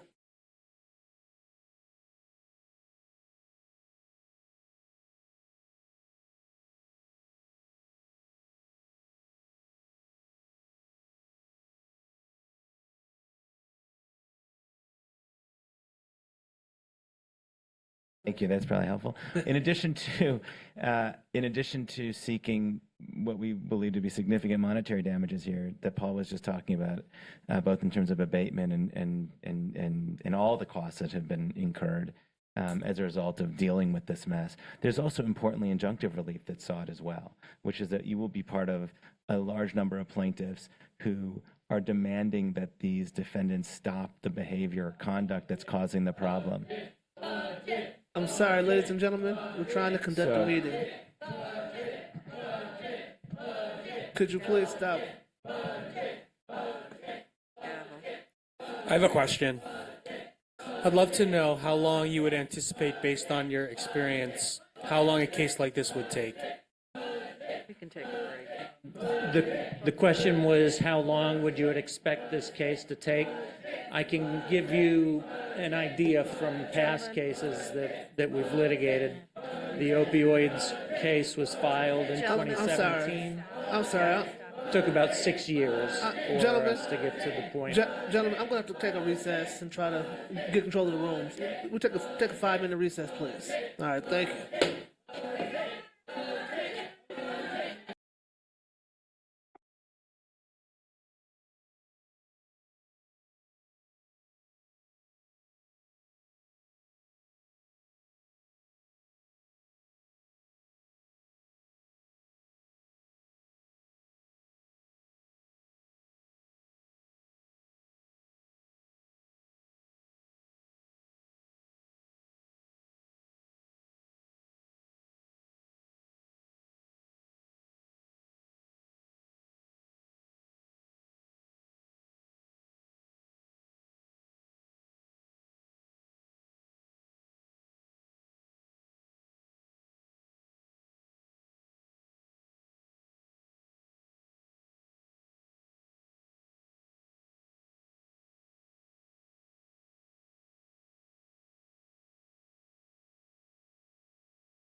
get through this presentation.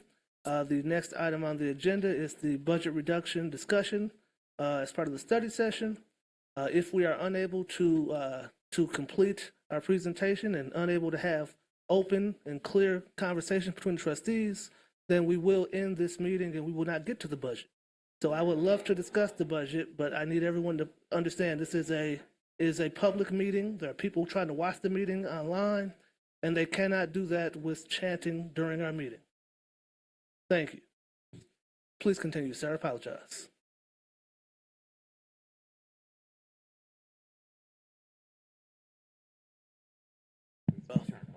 There it is. All right.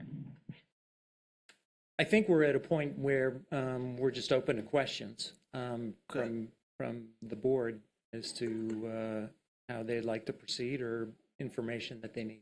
Thank you. Trustee Basket? Well, I just would like, before I start my questions, if you could please restate the answer to Trustee Carajaro's question, because I did not get to hear it. Your question again, Trustee Carajero, was? Just what your expectation is based on your experience. How long would the litigation take? I think I heard the answer of 6 years, but got a little muddled in the middle there. Thank you. The opioid litigation, well, is still continuing, but we have settled a substantial portion of it, and that took approximately 6 years as one example. There are other examples that have been shorter in duration, maybe 2 to 3 years. But I think typically litigation of this sort takes 3 to 5 and easily longer in some instances. Can I say something on that point, Paul? I just would note that the first trial is scheduled to occur, first trial for a school district is scheduled to occur in the spring of next year.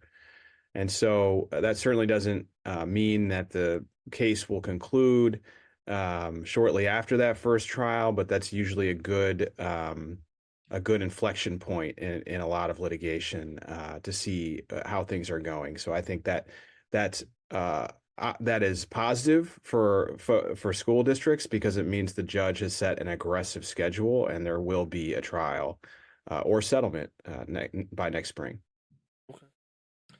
And, along those lines, I'd just like to take the opportunity to talk a little bit about the multi-district litigation, abbreviated MDL. It's got some facets similar to a class action, but it's very different than a class action in the sense that each plaintiff and each school district would retain their own case, would file their own lawsuit. And what happens in a multi-district litigation is cases that have common questions of fact and issues of law, they are consolidated if a panel deems there to be a sufficient number of cases that have these commonalities. They're consolidated into what's called a multi-district litigation, and that's occurred in this case, and it's stationed in California, and JAXI's participating in that, in a significant way. And what happens there is each case is filed individually, and each plaintiff, each school district would retain their own case and would retain control over their own case. Unlike what happens in a class action where they're all lumped together and basically one lead plaintiff makes decisions for everyone. That is not this case. But they all are consolidated because they just have common issues of fact and law that need to be litigated together so that each case can be, some cases can be tested in what's called a bellwether fashion where there's certain cases that are selected and that case will be tried or motions would be filed to test the sufficiency of the allegations. And if those are successful, then we kind of have a formula for what the other similar cases should look like as they go forward. So that's how a multi-district litigation works, and we just want to make sure that everyone has that understanding about that. Thank you. Trustee Basket, did your question get asked and answered? No, Okay. I just answered Trustee Carajaro's question. I'm sorry, Trustee Schmidt, I thought you were first. Okay. First tell us about, please, what did you learn out of the bellwether cases or trials? What were some learnings that maybe we could leverage in our case? Well, typically a bellwether, I haven't litigated a bellwether school district case for social media. I was on the trial team for the bellwether case litigated against opioid manufacturers and retailers in San Francisco 2 years ago. It was roughly a 2-month trial.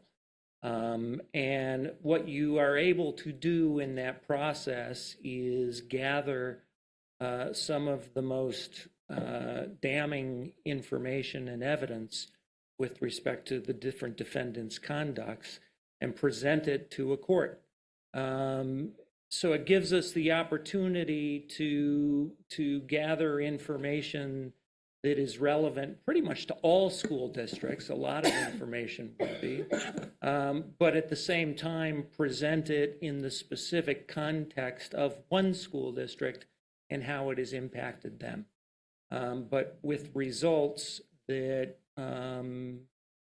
I think give an indication both to the defendants and to the plaintiffs what these types of cases are worth.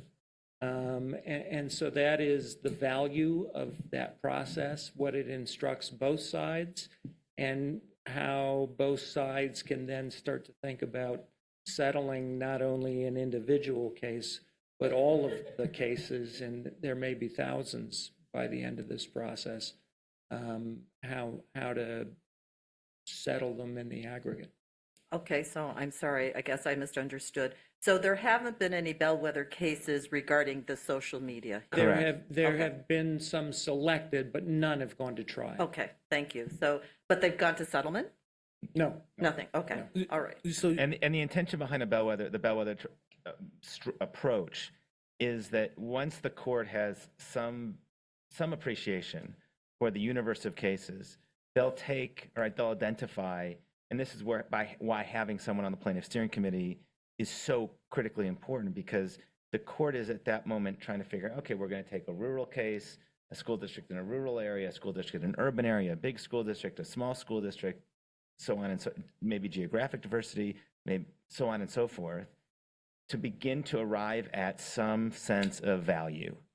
And the defendants are going to be jockeying to pick the weakest case out of the 500 cases or 1,000 cases that have been filed. And we're trying to there's a great deal of strategy involved in the identification and litigation of the bellwether cases. It's a big, big part of the litigation. Gotcha. So when you say suing social media, you've identified a few companies. That's a very broad term, social media. Will you be picking particular companies or all the companies at time? Because I guess we have issues with all of them, but. They all would be defendants in the lawsuit, the ones that we have identified. Those, I think, are the ones that we consider to be the primary ones who have impacted school districts. And Jaxie, if you want to add any more, both about the defendants or the bellwether process, feel free to do so. Sure. So we've identified the four major social media companies: Meta, TikTok, Snap, and YouTube. We identified them both because of the extent to which they've infiltrated youth users, those under 18, primarily teens and adolescents. They've also all have knowing and intentional strategies to impact youth users while they're at school. And so that's why we selected the social media companies that we did. We understand that there are some smaller social media companies that have, I would say, more niche impacts, especially, there's some that primarily are used by video gamers, for example. But we made a strategic choice not to name them as part of our lawsuit. With respect to the bellwether process, those picks are in the process of being selected now. What insight you can have by working with a team that is part of the national litigation strategy is, I've been part of the negotiation on what we call fact sheets, which are the sheets that require the information and the data that each school district has to provide when they decide to initiate litigation. So we would be able to sit down and meet with you and do a lot of that fact gathering on the front end, and really work with your staff and your personnel to make the fact gathering process less painful. And then of course we would be in a position to position you so that if you wanted to be in a second wave of bellwethers, we could try to position you there, or we can advise you if you want to not put your case forward to move so aggressively. We could give you good advice on whether that would be prudent to do that as well. So thank you. That kind of leads into my next set of questions regarding responsibility for us as a district. We have multiple schools. Would you suggest we look at, it sounds like we're looking at documenting damages at each school building, or is it school level, or is it the majority of the schools? How would you advise us? Well, I think what we would do, and I can answer that first, and then my colleagues can jump in as well. I think what we would do, we'd like to sit down with you all and figure out what makes sense based on the reality that you're dealing with, right? So, we want to. I think our first goal would be to sit down with you and say, how are these platforms affecting the school district as a whole?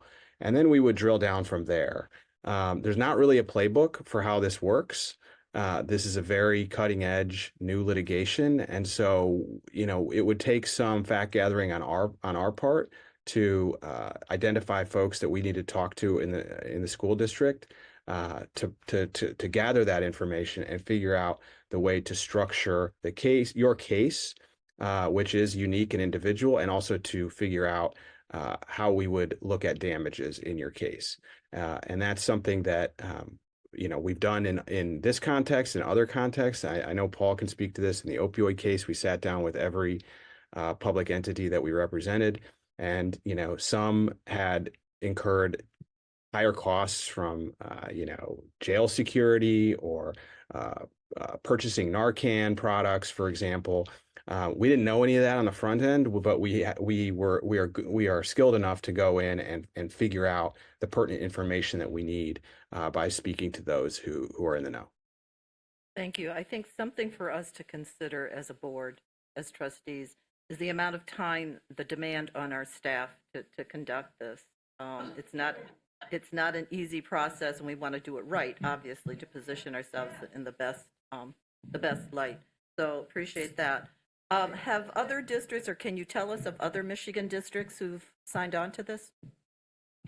We've had discussion with several, and there are other school districts that I know, not retained by us, but have been signed up with other firms and have filed cases.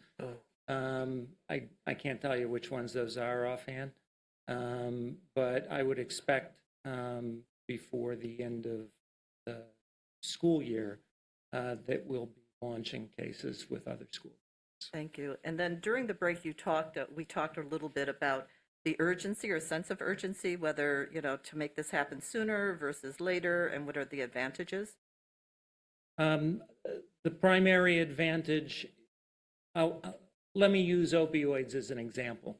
What we did there when the settlement was ultimately structured is those local governments that filed earlier were recognized for taking an earlier stance on the issues, and they were essentially given more. They were given a premium as a result of the fact that they had filed their cases earlier. I don't know. It's a long ways away from structuring settlements in these cases, so I can't tell you whether that same approach would occur. But I can tell you that statute of limitations issues would suggest, if you're looking backwards at damages, that that the longer you delay filing, the more of those past damages may be unavailable in a recovery. And then last question, I promise. You referenced in the slide that there was a potential of, a dismissal, a court dismissal. What were the grounds or reasons that they would dismiss this? Jackson, you want to talk about the motion to dismiss that's pending on Sure. Like I said, this has never been done before, so our legal theories are I would say cutting edge, but I think they have legal validity. The defendants, however, have moved to dismiss and said this is not a public nuisance. What we are saying they've done, i.e., disrupt the right to a public education, is not recognized as a public nuisance under the law. We are optimistic that we are going to prevail, and the judge will recognize that what they have done is a legal public nuisance. And that motion has been fully briefed, and it's actually getting argued next month in the Bay Area. And I think we'll have a decision in the next few months. I'd also add that in every one of these cases, there are always motions to dismiss in the early stages, as there is in this litigation. And I mean, that happened in opioids. And there are also frequently, I would just call kind of like gatekeeper moments in the litigation that come relatively early. So in this case, it's a motion to dismiss. There may be other issues that may arise. In the insulin price fixing litigation that we're also litigating right now, in an MDL structure, very likely in that structure, there are things that have to happen, decisions that have to occur favorable to the interpretation of the Michigan Consumer Protection Act, for example, that we're confident will, what we hope, go in our direction. That could be legislative activity. There's always a great deal of activity swirling around at the very beginning of a litigation. We would not be engaged as aggressively as we are right now if we didn't think we were going to survive the motions to dismiss. In some ways, it's kind of holding back the dam. It's like but once that motion is won, there will be a huge flood of cases coming in. And so you perhaps want to be ahead of that, to be honest. Have you all, I assume you all are already engaged in discovery? We are. Discovery's ongoing. Yeah, Jackson, I don't know if you want to, yeah, it's actively occurring. So this kind of also speaks to the last question. There's another aspect to this case where individuals have filed what are essentially product liability suits. And we got past the motion to dismiss. We defeated the motion to dismiss with those individuals. And the court ordered all of the cases, the school district cases and the individual cases, to begin discovery. And discovery is ongoing right now, and it's very intense. I spent a lot of my day today in disputes with the defense counsel on the scope of discovery, and so that will be happening fast and furious over the next few months. And you said that there were multiple firms engaged in similar litigation. Are they all out of California, or are they all over the country? They're across the country. Okay. Across the country. The judge tried to appoint a representative sample from all regions of the country. There are several from California, several from New York, but also several from the Midwest as well. Okay. Trustee Schmidt? So what I understand then, you're here hoping that if we were to get involved in this multi-district litigation, that we would consider you as the law firm that would represent us, and that you have tried to make the case, as lawyers, you're good at that, make the case that you have the experience from your prior experience, that you would do a good job. Is that why, I mean, that's why we're here, and that's why you made a presentation, correct? Yeah, and to inform us of what the case is. Yes. Yes. What's typically happened, I'll describe the process for local governments when they did it in opioids. Typically what they did is authorize in a vote at a public meeting, issuance of a resolution authorizing retention of the firms and to file the litigation. And so that is, whether it's our firms or another firm, if you are intending to go forward, how I would expect you to put here. Any other questions, trustees? Okay. Well, thank you all for your presentation. It's very, very good information. If we were to decide to move forward, then we would end up voting for a resolution to retain you all, and then at that point we would establish attorney-client privilege, and we'd have further communications on the details of the suit. Yes. Okay. All right. Yeah. Well, thank you all very Thank you. much. I appreciate Thank everything. you. Thank you. Thanks. Thank you very much for your time.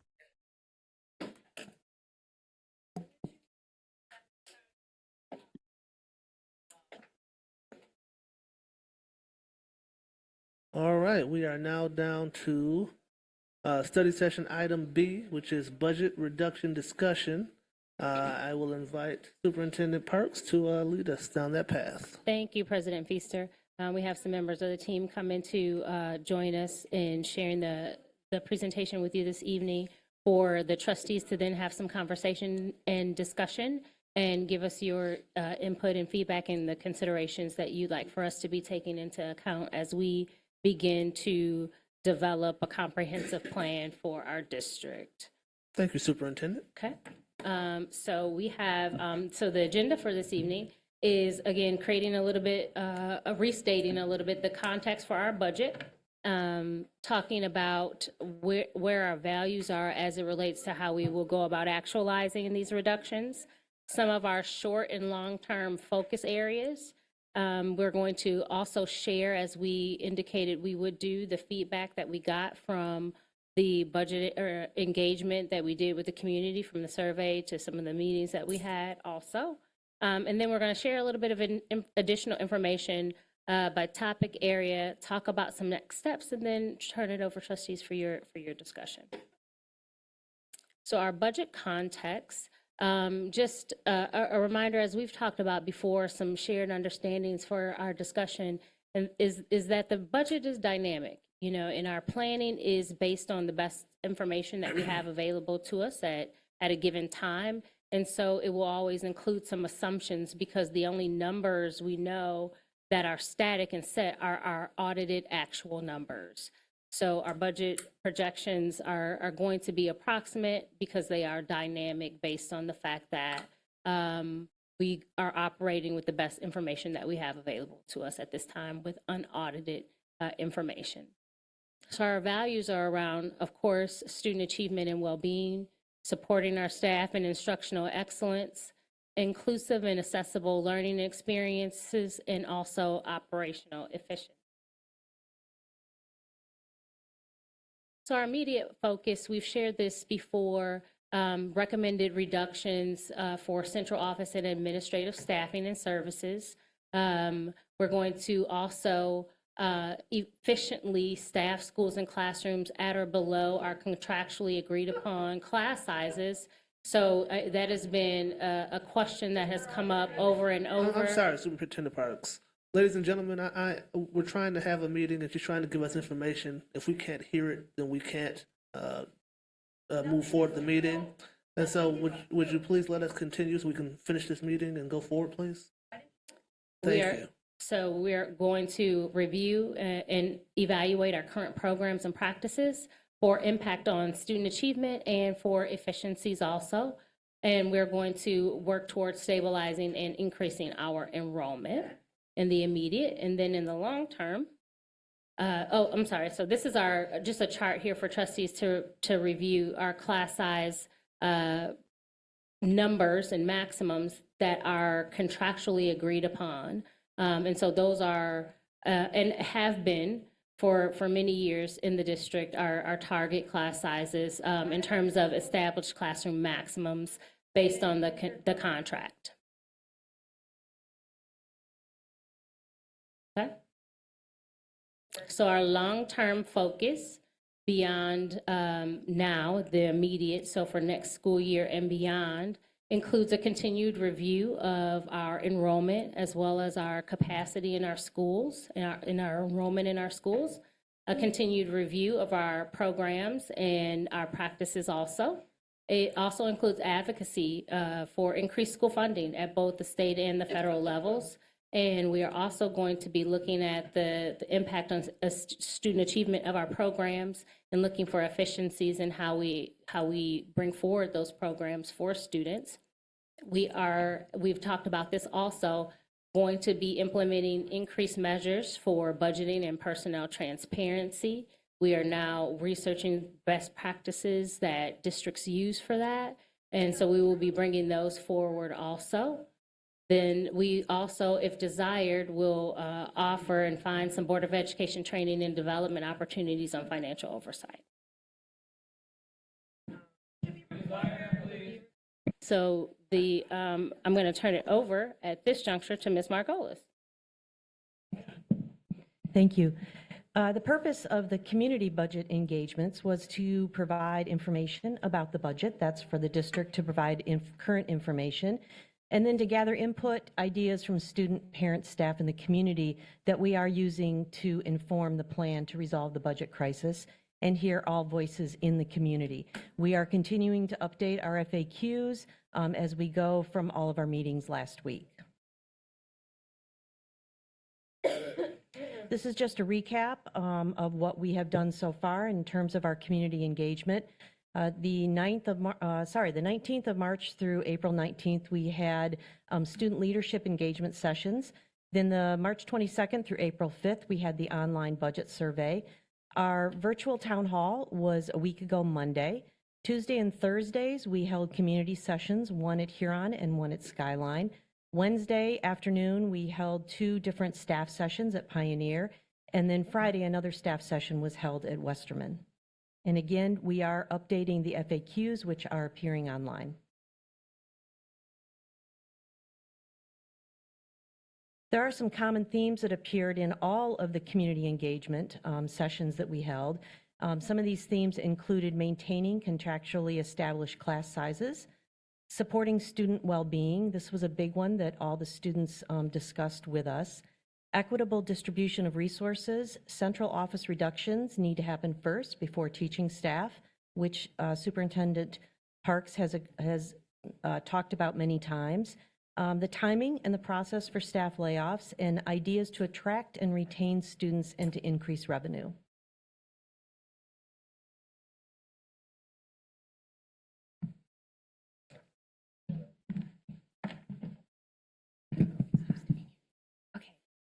Hello, I am going to talk briefly about the community budget survey, which took place last month. We had over 4,000 respondents.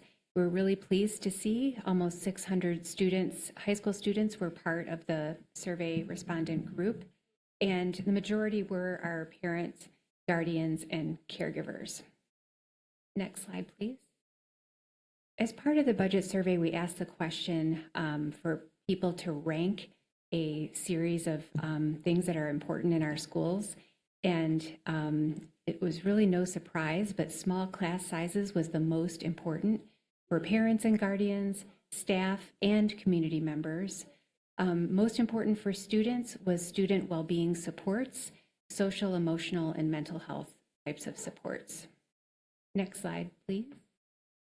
We also asked about factors that we should consider, and equitable distribution of resources was the #1 factor, and but also followed closely by looking at under-enrolled programs and then under-enrolled schools. Next slide, please. Finally, we asked people, what are your ideas for reducing expenditures?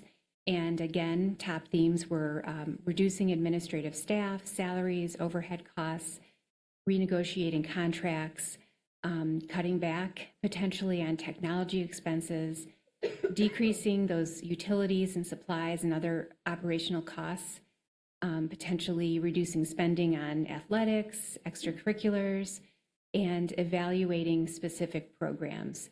So these are common themes from the survey that I think we're going to be speaking about more. Thank you. We'll turn it over to Dr. Hayward. Good evening again, trustees, Superintendent Parks. As Liz mentioned, we have been engaging with our students about their school experience in the Ann Arbor Public Schools. The questions we posed were, what brings you joy? What is the best part of your school day or year? What do you like most about your school experiences? What changes or improvements would you like to see in your school? And anything else you would like us to know. Common themes across the secondary levels were spending time with family and friends brings students great joy. Extracurricular activities clubs, band, orchestra, and choir, and their favorite subjects and teachers bring them great joy. The best part of their school day includes engaging in some of the activities previously mentioned, as well as things like field trips and other school activities like fun nights. The ability to take breaks throughout the day was a common theme, and again, connecting with their friends and their peers. Relative to making changes and improvements in our schools, students shared their perspectives regarding the food offered at lunch, more people in their school being kind, bullying was a common theme, more breaks throughout the school day, having more opportunities for student voice, the need for additional mental health services, and an increased opportunity to learn more about different cultures. As a former AAPS teacher and principal, it's always the highlight of my day when I can engage with our students in buildings. So thank you. I'm going to turn it over to Ms. Linden. Thank you very much, Dr. Hayward. There are a few slides that follow regarding enrollment. In our community sessions, these are the commonly asked questions and some answers. There were additional questions that we will see in the FAQs. These are the top level. So first question had to do with why the decision was made to accept 100 fewer SOC students, that stands for Schools of Choice, in 2022 and 2023. So it's important to know that as we returned to in-person learning post-COVID, we did anticipate the increased need of students, the need to acclimate, the need to reestablish culture in our buildings, and that was a decision intentionally made in order to provide those supports. Second question had to do with steps being taken to ensure that teacher layoffs don't have a negative impact on enrollment in our schools. And I think the key piece here that often follows has to do with class size going up. I think it's important to reiterate as much as possible that where we will find efficiencies are in those places that are not at class size limits or targets. The goal is not to raise those limits. The third question you'll see here is how will we make cuts that don't drive students to private schools and away from the Ann Arbor Public Schools? And this is a very careful process. This is where you hear programs coming up, questions about things that bring students joy, like electives, specials. So this is where we carefully analyze these pieces, and it really is critical to us that the AAPS remain the exceptional school district that it is because of these programs, these incredible teachers, our incredible leaders. And it will be imperative that as we make decisions, we ensure that the DNA that makes Ann Arbor great remains in place. So we will be looking, as Ms. Parks shared, at the impact of programs, at the enrollment of programs, how they did or did not attract students as they were intended, and where we can find efficiencies. The fourth question, where did the students go who left the district in the past 4 years? We do an annual enrollment report for the Board of Education. That report is linked here in the FAQ. It's here on the slide as well. While we definitely need to make improvements to an exit survey process to understand better the reasons why people leave, we do carefully track where they go, and we also track where they're coming from. And those data can all be found in that linked report. And finally, number 5, what % of the student population comes from outside of Ann Arbor? This is typically through schools of choice or for non-resident students of district employees. That remains at about 10%. That has always been our intended target.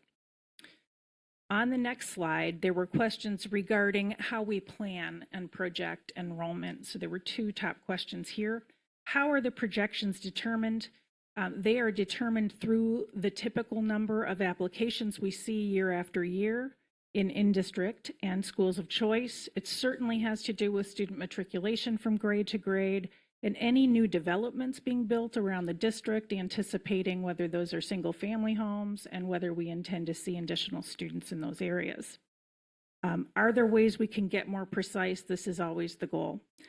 Here are some steps that we take in order to add precision to those projections. One is we confirm the enrollment through Power School with individual families. Any families who don't complete that process, we reach out to individually to make sure that information is up to date.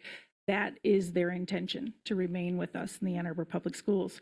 We do ask families who've moved in, they do a pre-enrollment via InfoSnap, so there's a little bit of information we receive, and then greater follow-up until we receive all the documents needed to fully enroll. We capture and adhere to steadfast deadlines for in-district transfer and schools of choice. So because of those deadlines, both for notification and for acceptance, we're able to carefully monitor those. And of course, I mentioned that at times when lots of property is being developed, we have done development research and hired that done. We have not at this time. And I mentioned one of our improvements must be to create and establish and then analyze our exit survey process. So I'm going to ask Dr. Dan Berger to come and share some of the enrollment trends for the Ann Arbor Public Schools as well as the county and the state. Good evening, trustees, Superintendent Parks. I was asked to look at a couple of specific questions and pull some data around that. And the first of those questions was AAPS enrollment trends. And the question was, how is that the same or different than the context around us of what's going on? So if I draw your attention to the graphs here, you can see that Ann Arbor Public Schools, which is in the upper left corner, all of Michigan, which is in the top center, all the districts in Washtenaw County, all the districts in Washtenaw County removing AAPS, which is the green in the lower left corner, and the Washtenaw County birth rates, which is the last one in the center of the bottom, are all on a downward trajectory. If we calculate those, what I did was I calculated the slopes of the lines regulating to 2017 enrollment numbers. And Ann Arbor Public Schools is right in line with Michigan with a 1.1 percentage point drop per year on average with the fitted line. The Washtenaw County as a whole is a little bit higher at 1.4.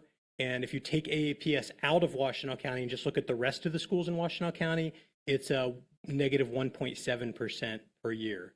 And then the birth rate overall is about a 0.9%, negative 0.9%. So the context that we're seeing our enrollment decline in is across the county and the entire state. If you go to the next slide, the second question I was tasked with looking at a little bit was trying to understand the availability of childcare and how that may or may not have influenced the enrollment. So what we did was to pull enrollment data from several different things, and this is really hard to read from back here, but the blue line is ReckonEd childcare opened in fall of 2021. That's the blue line you see at the top. And you can see in the first year there was a little blip up for that first year. But then after that, if you look at the overall trend line in enrollment, it's actually about the same as the gray line.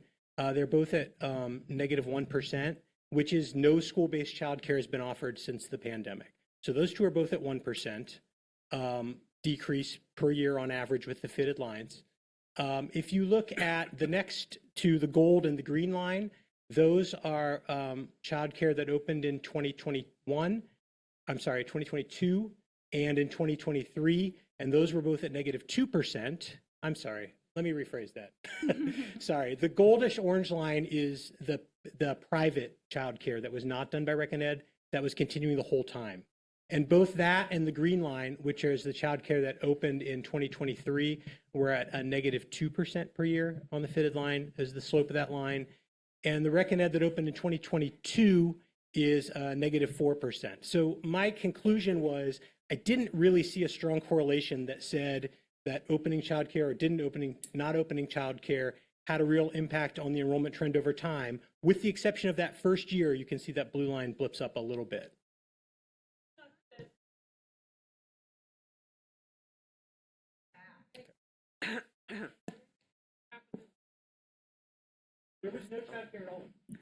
Thank you, Dr. Berger. We're handing this to Ms. Bachelar. All right, so what is going on with childcare?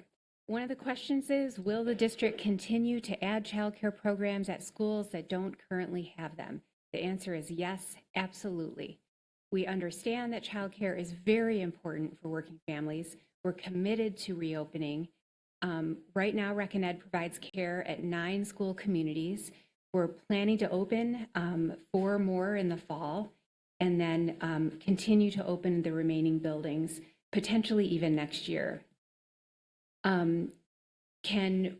Another question that has come up is, can reinstating more childcare programs be a source of income for the school district?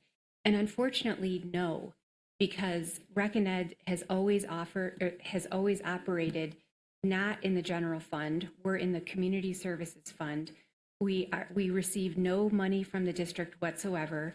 We are self-funded through fees, and that's how it's been for decades. The rental fees for the third-party providers are really not a significant source of revenue for the general fund. And another question, how has availability or lack of availability of childcare impacted enrollment? I know that anecdotally we know people who went elsewhere, so I'm not going to deny that that has happened. But looking at the enrollment from the Office of Student Accounting, it is a different picture in terms of the buildings that did have childcare or did not. There isn't a clear trend that shows having childcare made a difference according to that data. But I want to emphasize, we are continuing to open. We know this is very important, and we have been diligently adding staff for the last 2 years, and we've opened 4 more in the last 2 years. Thank you. Thank you, Ms. Backler. Now we're going to transition into some of our budget pieces. Trustee Biscuit. President Feaster, I just want to understand the process. Does the staff team want questions at the end of the entire presentation or as we go? I was intending to have people ask questions at the end. Okay. But if trustees feel that they need to jump in right now, then we can do that. Okay. We'll wait till the end then. Good evening, trustees. The data that we're showing you today is our audited numbers from fiscal year 22-23. That's the last numbers that we have that are audited and also for a full year. So this gives a breakdown of how the school district spends its money. And you can see I have a table on the left and also a pie chart on the right.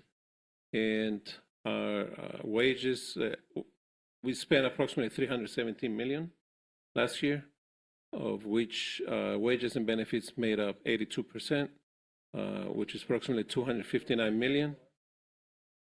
The second item is purchase services, and supplies comes next.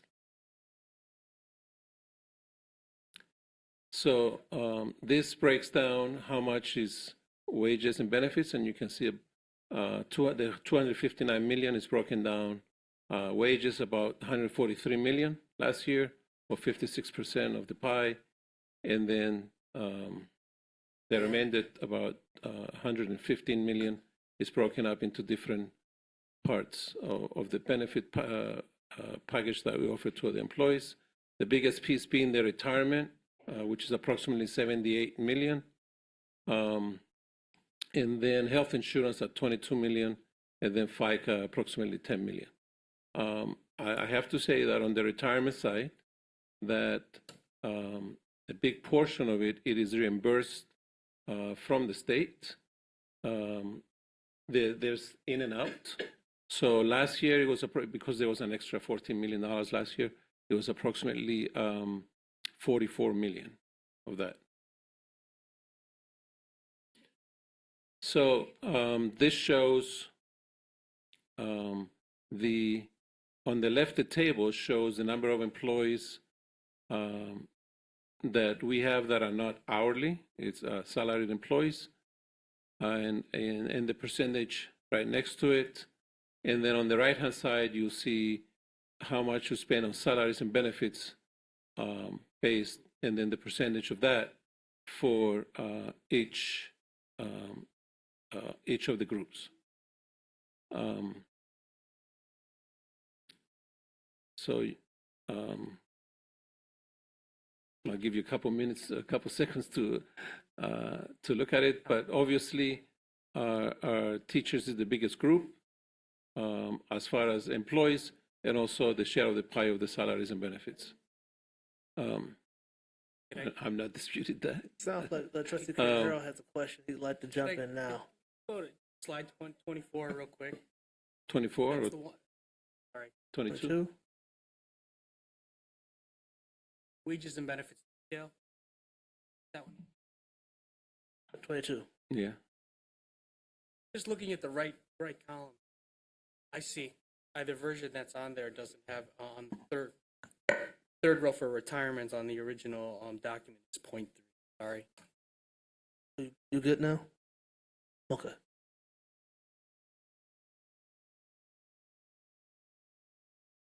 Okay.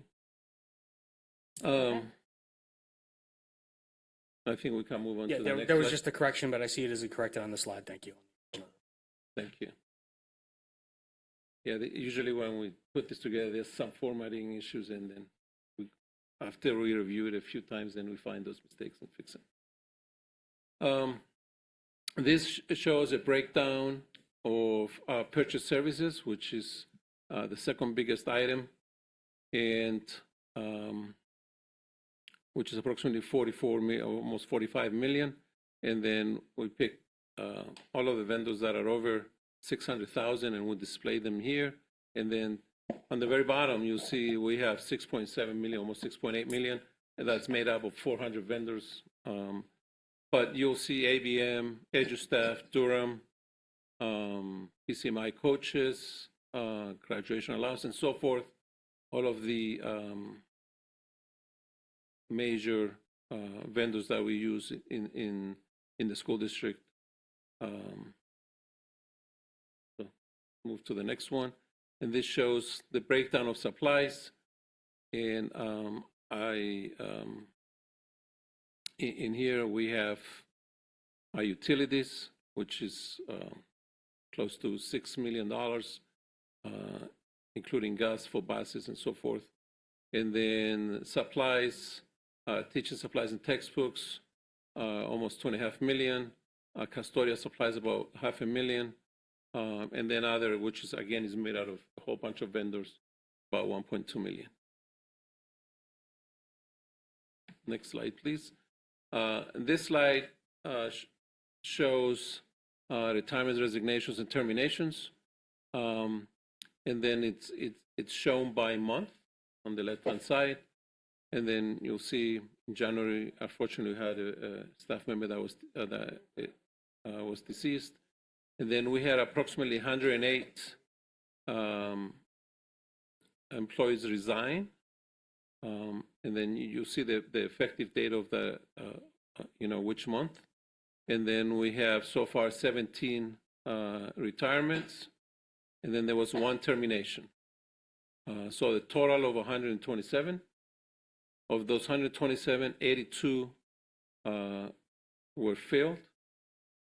Of those, 11 of the positions were actually eliminated because they were transferred to the ISD. It was a program that was transferred to the ISD to provide. And then there's 34 positions that are open, but in most of them, they are filled either with a sub, or sometimes we contract with a special education company to provide us with personnel to provide special education services and so forth. So we'll just move on to the next slide. So in this slide, it shows and I got to go back, the employees that I showed in the previous slide, they were all teachers. They're all in the teacher group. So in this group, you see that it's broken down by what they actually teach. And then I know all of the positions are hard to fill, but the ones that are highlighted in yellow are especially hard to fill. So out of those 127, there was approximately 70 that I would call really hard to fill. And for special education, as you know, it's based on individual education plan of the student. And so we have to provide the service through employees or contracted out if we don't have employees at hand. Next slide, please. So there were questions about vacant buildings. Currently, we do not have any vacant buildings. Like a balance, we still have the technology department using their space plus the warehouse. Also, the facilities department is still there. So, property owned by the district, the school district purchased property next to Bryan School. It's right on Ellsworth, and that was purchased with sinking fund money. I believe it might have been 2020, 2019. I'm not exactly sure. There's also, it owns in several schools, some wooded area right next to the schools. And there's also a very small landlocked property near Wines School. Next slide, please. So I think we've talked a little bit about it in the last board meeting, but some of the budget reductions that were identified and shared at the last board meeting is central office administrative position reduction about $3.5 million. Some of the couple of vendor contracts that we negotiated, approximately $1,260,000. We have been able to move some of the staff that were in the general fund into some grants. And then some additional department reductions, about $1.3 million, which total approximately $7 million. Next slide. And in this slide, it shows the spending that in this current fiscal year, what school districts, some of our comparable school districts and us, are budgeting to spend this year. And then in the next column, where this is, if we reduce our budget by $25 million, you can see that we will be spending approximately $18,176 per student, which at that level, we can provide a very excellent education to our students. Next slide. I think that we'll have to turn it over to Ms. Langford. All right, thank you, and good evening, trustees and Superintendent Parks. Some of the things that arose from the human resources side during the question and answer, one big thing was around substitutes. So I just wanted, sorry, let me make sure I'm in here. The total cost of substitutes was a question. So for fiscal year 23, substitute teachers cost us about $7.6 million. As of today, we're at $5.4 million. The reductions that we've made to the building subs is as of April 1st of this year, we've reduced every building by one sub. And that's their long-term premier subs that they have in the buildings. Currently, the elementary schools had 2, and then secondary had 3. Our plan and goal is for next year that we would reduce all of those subs. And then the third question around that was, can the subs that have been eliminated get other jobs in the district? The answer is yes.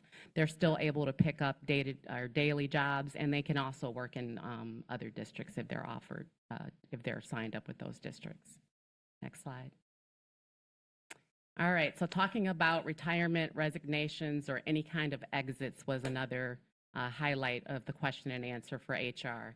So we have some information here on how many retirements we've had since the 2021 school year.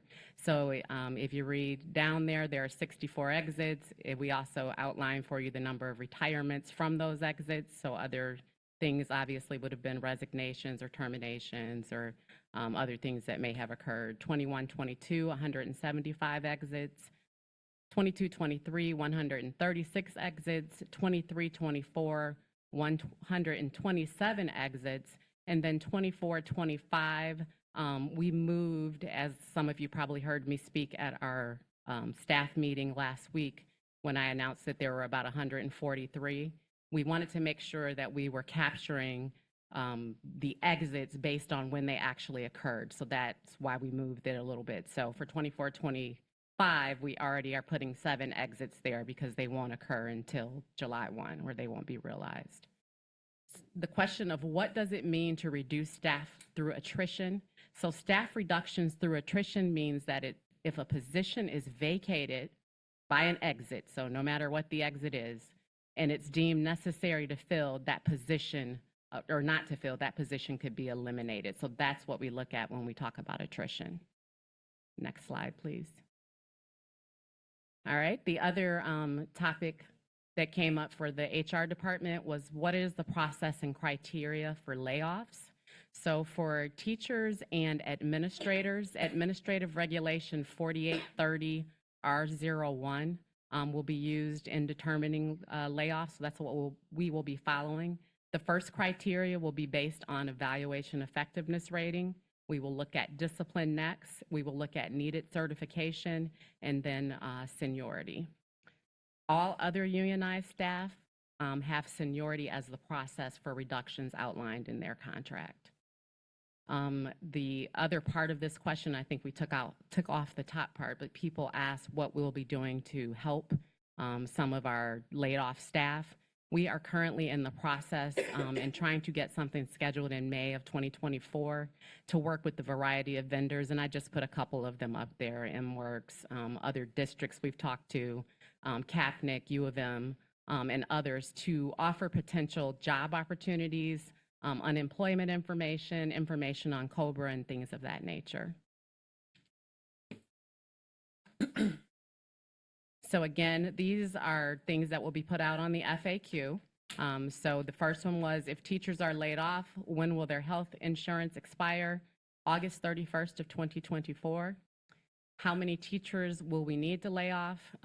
We, again, have not determined that number of potential layoffs. We're gathering input from staff, the community meetings that we had last week, as well as the board, and taking all that information into consideration before we decide, as well as looking at other things that have been brought up, so programming and buildings and so forth. When will we know if we are being laid off? Again, our goal is to make staff aware of layoffs as soon as possible. We first have to get the development of the district plan in place so that we know that. For paraprofessionals that are currently in the cohort at EMU through the ISD program, will they lose their funding if they are laid off?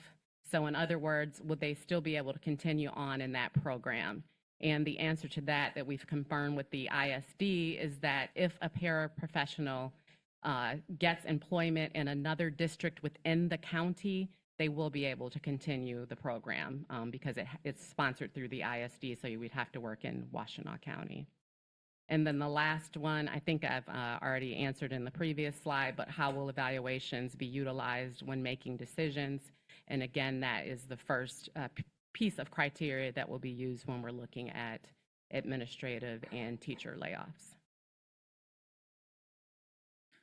Thank you, Ms. Langford. Just a quick slide on programs and technology. These are pretty common questions that came up during the community events and the staff events. So the first question, is it sustainable to continue to provide A2 Virtual Plus Academy? And this piece is important for the community to know that state law requires that students in grades 6 through 12 enrolled in any public school be allowed to enroll in up to 2 online courses during an academic term. And by providing these courses within the Ann Arbor Public Schools, that FTE remains here in Ann Arbor. If students were to, say, enroll in those programs through Michigan Virtual, that money would go to Michigan Virtual for those courses. In addition to the students who experience breaks from school for various reasons, medical, health, and need to take courses fully online, that would be a real shame not to have that available to our students. Principal Lauer can share much more detail, but that's a quick answer to number 1. Number 2, what are the costs of NWEA? NWEA is fully funded by a state grant. It's about $12.50 per student. It does not affect the general fund in any way, and it also fulfills the state requirement to provide benchmark assessments for all students K-8 regularly. Number 3, will the district make cuts to Schoology, Dreambox, Lexia, and other software?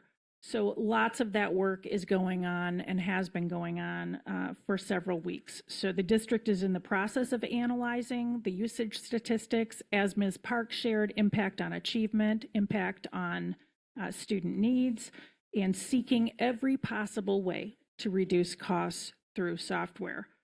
That's imperative. Number 4, will the district analyze software subscriptions and make sure we need them? And that's the same question asked in a different way, but we need to share that negotiations with vendors for those programs that must continue are ongoing.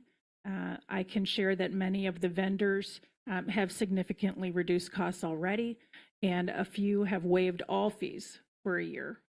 Understanding our current situation. So we expect the other vendors to fall in line in some way, shape, or form as we go, if we deem they're necessary, and they will continue. And I think this is going to Ms. Lewis. Good evening. There have been a few questions that have come up about special education funding, and special education is funded primarily through 4 different sources in addition to the general fund. So approximately 96% of our special education funds come through these 4 sources. One of those is through the Michigan Department of Education, through a lawsuit from, I believe it was in the 70s, is required to reimburse districts for allowable costs around 28.6% of our special education costs within the district. In addition to that, they also reimburse us for approximately 70% of our transportation costs. The second way that we can receive funds for special education is through school-based Medicaid services. So our ancillary staff and our special education teachers for case management services are able to document the services and the support they provide to students, and then we are able to receive reimbursements for those services. The third way is through the Individuals with Disabilities Education Act federal grant. And you will often hear individuals say that they are advocating for full funding for special education. And really, when Congress says full funding, they don't mean 100%, they mean 40% of the cost. And since that law has been in effect since 1975, I think right now they are only funding that to about 14% of the total cost of special education within the United States. The fourth way that special education is funded, which is somewhat unique to Washtenaw County, is through a reimbursement of allowable costs through our Act 18 special education millage. If you go to the second slide, the next slide, I'll show you kind of a breakdown of how that money has been received for this particular school year. I think what is also important, and Marios can, Mr. Dimitru can correct me or chime in with me on this, is the only source that we get almost somewhat immediately is IDEA. And as you can see, for this particular school year, that grant has been about $4 million. The amount that we've been able to get in reimbursement from the Act 18 millage from WISD has been about $40 million, but that's not for costs that we've expended this year. That's for costs 2 to 3 years ago. So we don't receive the funds in the same year that we spend them. So we have to front the money and then we are reimbursed. And it's the same for the $15.5 million that we received from the Michigan Department of Education. As for salaries and benefits, we've received approximately $2 million for transportation. And then the Medicaid can fluctuate from year to year depending on the number of students that are Medicaid eligible, the number of services and supports that we offer. So that number can really vary from year to year in terms of what our reimbursement is. You can go to the next slide. The next question has come up around, will the district reduce special education staff? And as you've heard several times tonight, we are required to provide programs and services for students as documented within their IEPs. You can see here, I put a few years, 2014, 2015, what our special education enrollment was, 2019, 2020, 2023 to 2024 this school year. So over the course of time, the number of students in our district that are requiring special education services has increased. The types of services that those students receive might be different. One year, I may have more students who need speech services and less students who need resource services. So if there is an adjustment in the type of service and support that students need, then we have to adjust the staffing based on what the students' needs are. So again, the way that we staff is solely based on what is documented in students' IEPs.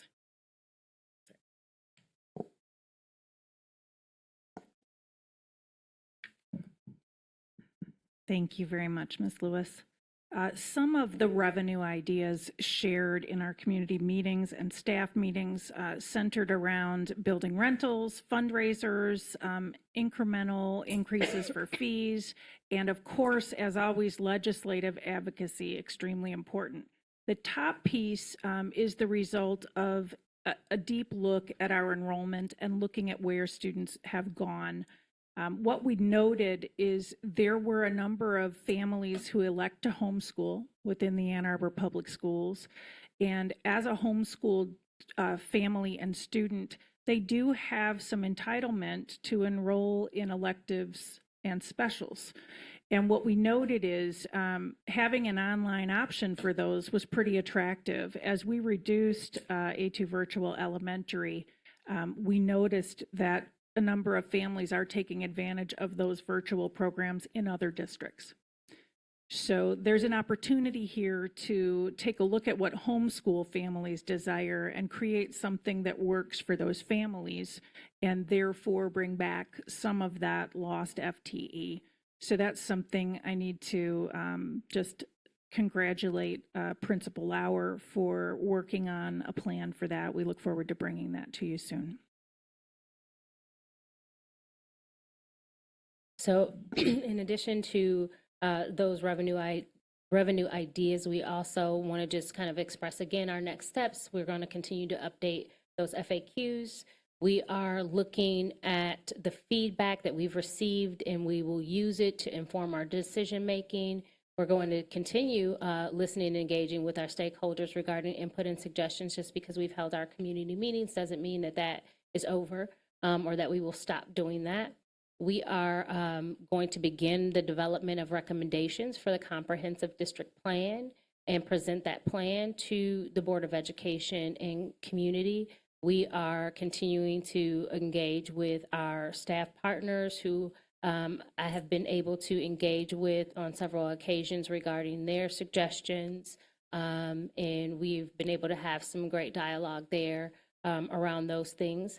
And then we are also going to be establishing the advisory group for a group of folks who will recommend and support a campaign to help retain and attract students back to the district. And so we will be putting in our next communication some information about that advisory group and a short form for those who may be interested in serving on that advisory group, again, to retain and attract students and families back to the district. And so with that, trustees, that is the information that we wanted to share this evening with you and our community. And we are happy to receive your questions and chime in as you have your conversation about the information we've shared with you this evening and anything else that you would like for us to know. Thank you, Superintendent Parks, and thank you to the team. We appreciate the presentation. Trustees, we've seen all the information, so and we have some discussion or questions for our team as to what these numbers mean and how they came up with them. Trustee Mohammed. So first, I have just a quick request. Can we get the updated slides? That should be no problem. So we can see them. All right. Is it already on? It should be, but if not, we'll get that. Mr. Cooley will I will share that directly with the board. Okay, So just check your email. thank you.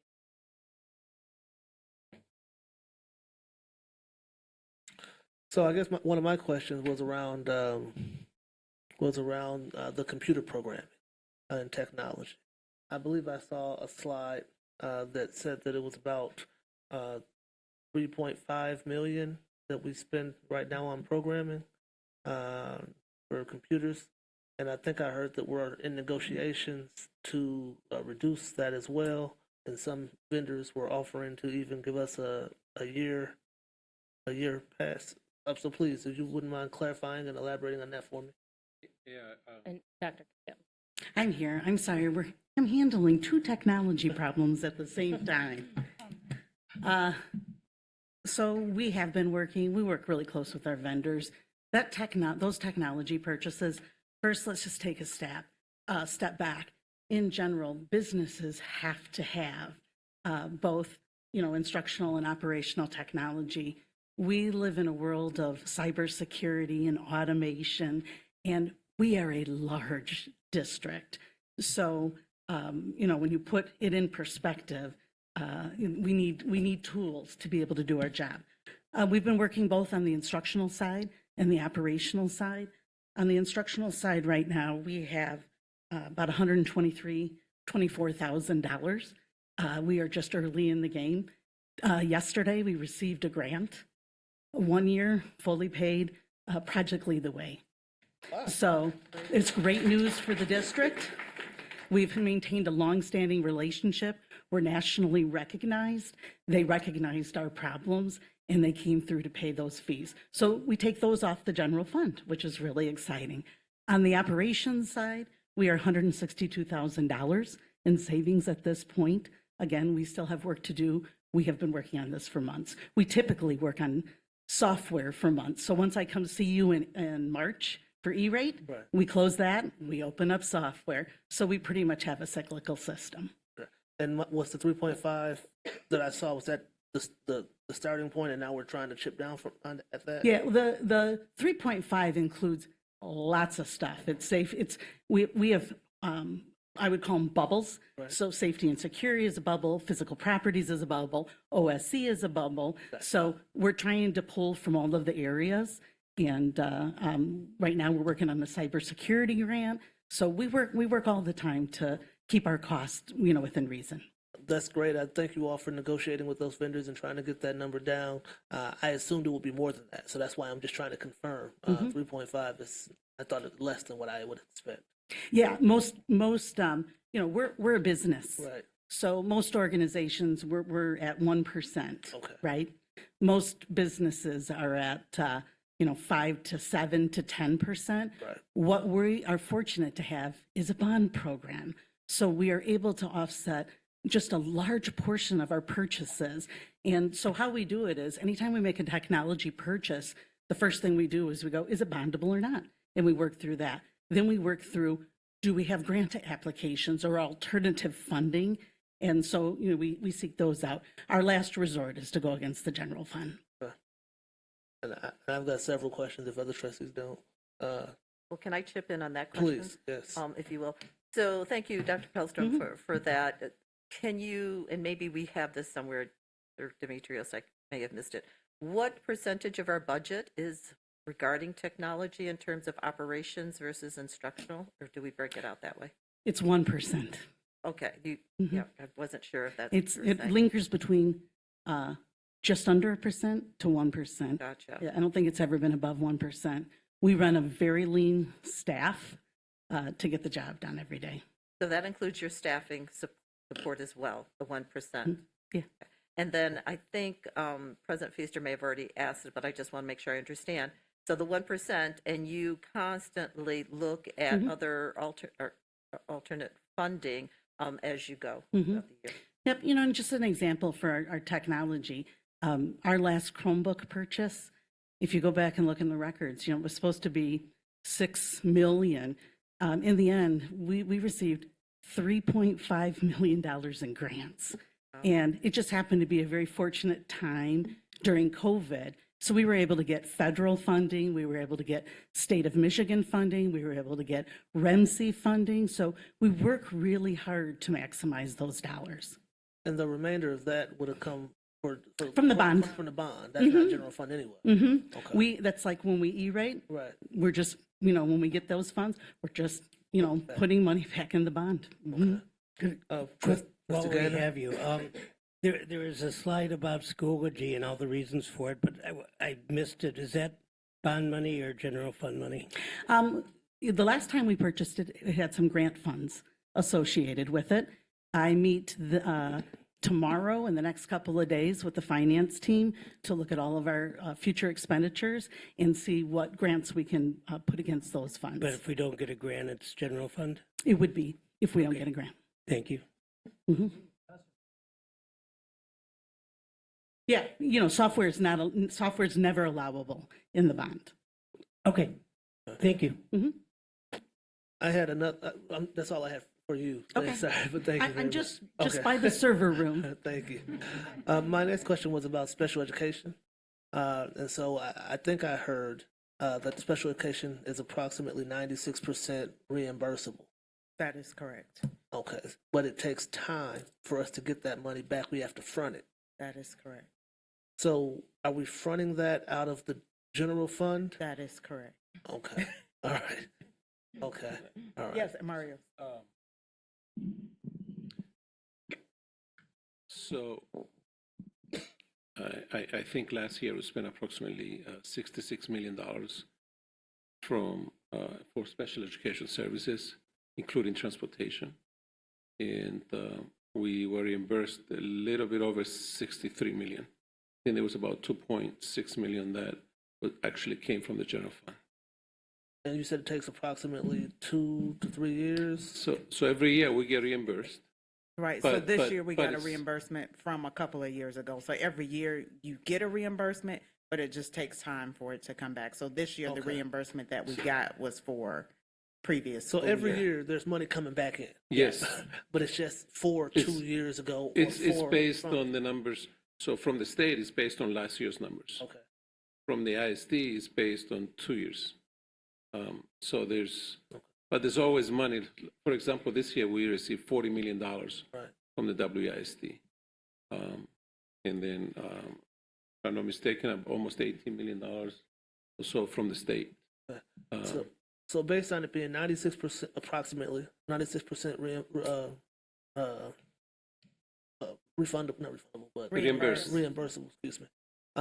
And the fact that we legally have to fill those roles and provide these services, we're not, correct me if I'm wrong, we're not talking about a significant cut or a cut to special education. We are, just as we do every year, we look at what are the caseload expectations for the fall, and we're staffing as we do every year, again, based on the need, which might mean a fluctuation in maybe a building had 5 resource teachers last year. This coming school for the fall, they won't have that many students, and maybe they will only need 3. So we would make adjustments, again, based on what the needs are for the students. Also,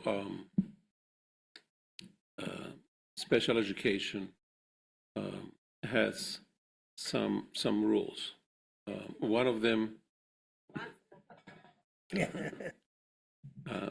is called maintenance of effort.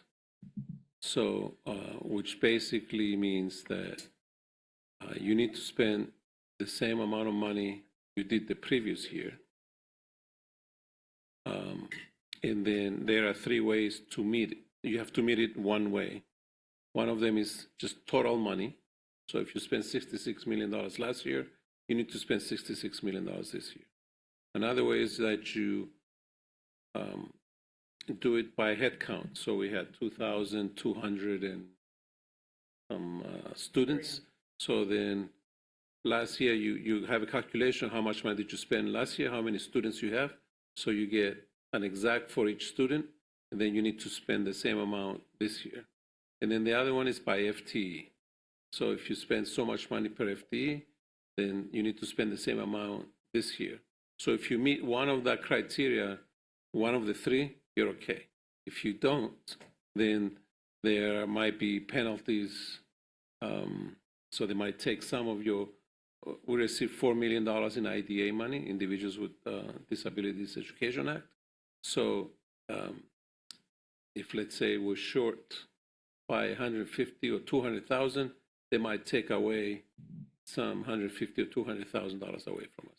So any changes to special education is going to be made based on the particular fluctuation and need. It's not going to be impacted by the $25 million that we're trying to address. That is accurate. Okay. Thank you. All right. Yes, Trustee Schmidt and then Gaynor. So I noticed on the table that talked about the difficult positions to fill, and you're living that. And I think of special ed, do we still, I mean, that's an ongoing problem that we have positions that we can't find humans.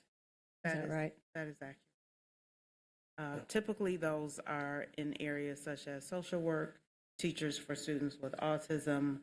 Those tend to be the two areas where we have the most critical, and it's not just within Ann Arbor. I'll say that is really a nationwide phenomena. Even with the state offering, say, lots of funds for social workers, there just are not enough of them to fill all of the open positions in school districts. Trustee Gaynor? I have some general questions, but while you're here, can I ask you quickly, when you're looking at staffing buildings, let's say how many TCs in a building, do you look at the number of students with IEPs, or do you look more specifically at the IEPs and the requirements for each IEP to look at how much staffing is necessary? The state has designated caseload size limits for teachers in all categories, and so we typically rely on the guidance from the state around what caseload should be. If there are some unique circumstances in a building where we might need to look at something a little bit different, we have those conversations with building administrators and the team, but for the most part, we use the guidance provided by the state to help develop our teaching caseloads. Caseload means number of students. That is correct. Thank you. Obviously, there's some students with more needs than others, as you're saying. Okay, thank you. I do have several other questions spread out, but if it's any more special ed questions. She did a follow-up, I believe, for you, please. It's a really quick question. That's okay. I'm just wondering, how do you kind of adequately project what staffing cost is going to be when you have such a variability in services? So we look at the IEPs. So we know for the most part what buildings our students will be in the fall. So we look at how many students in that building will need speech services, how many students in that building will need resource. So we utilize the IEPs as they're developed. And again, giving a little bit of leeway for students that will move in over the summer. We know that there are some things that will happen, so we don't start them to the maximum, because we know, especially at the elementary level, we know that that's where you have lots of new evaluations. Right. So we allow room for those caseloads to increase throughout the school year. But again, a secondary at high school, you don't have as many new initial evaluations, so we know that they don't need as much room to give in those caseloads, if that makes sense. And does it also give room for, say, for example, some students may start off with very few services, in K through 5. Then as they get older, you may notice that they need a little bit more support. Does it give room for adding staff for students? So we staff based on the needs that we know and understand. If there's let's say we get in the middle of the year and we find that I will say speech caseload maximum is 60, and if all of my speech therapists are at 63, then I will have to go to HR and finance and say, I need to add speech FTE because we have more students in the district that need speech services than we have the capacity to support. So, yeah. And back to, thank you, Doctor, appreciate it. And back to Trustee Gaynor. Thank you. 4 or 5 things. First for Marios, given the numbers of staff that have exited each of the district over the last few years.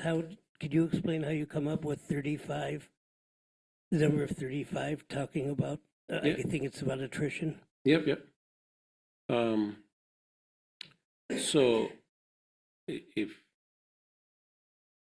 the way that works, I'm sure when you're running an organization, you decide what offerings you're going to offer.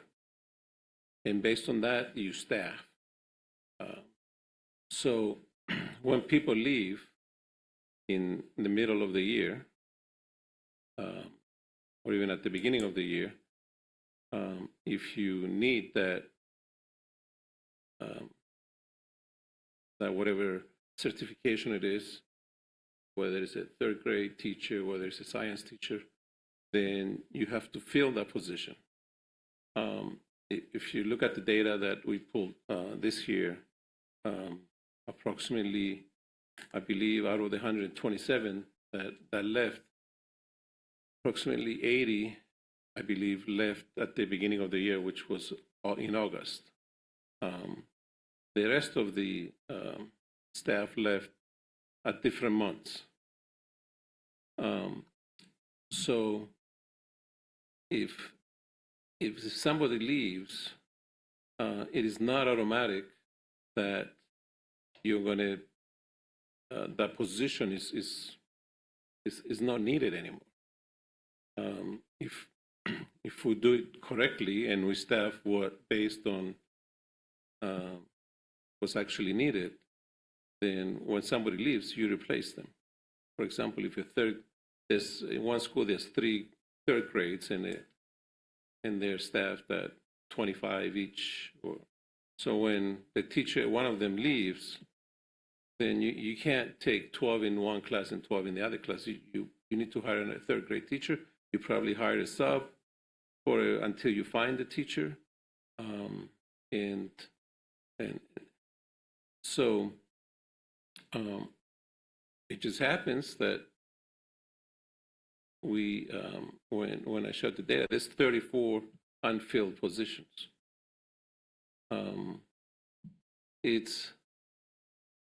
I don't think you can run a school district based on attrition that you are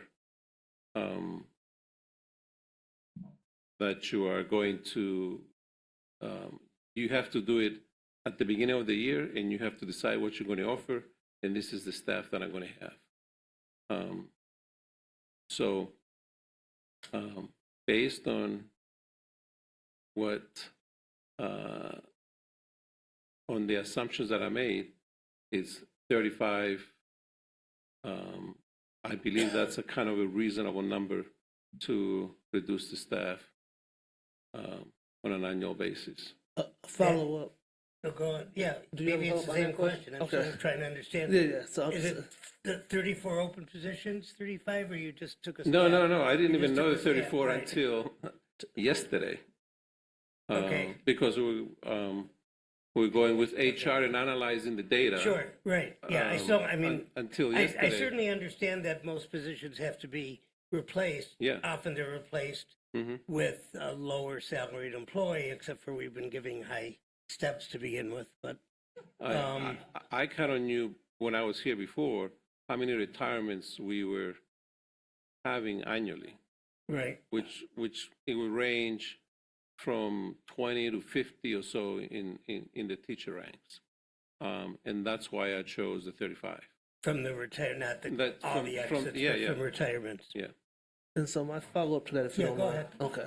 So, and I'm looking at the same slide, number, I think it's 28, where it says there were 78 resignations and retirements in August of 23.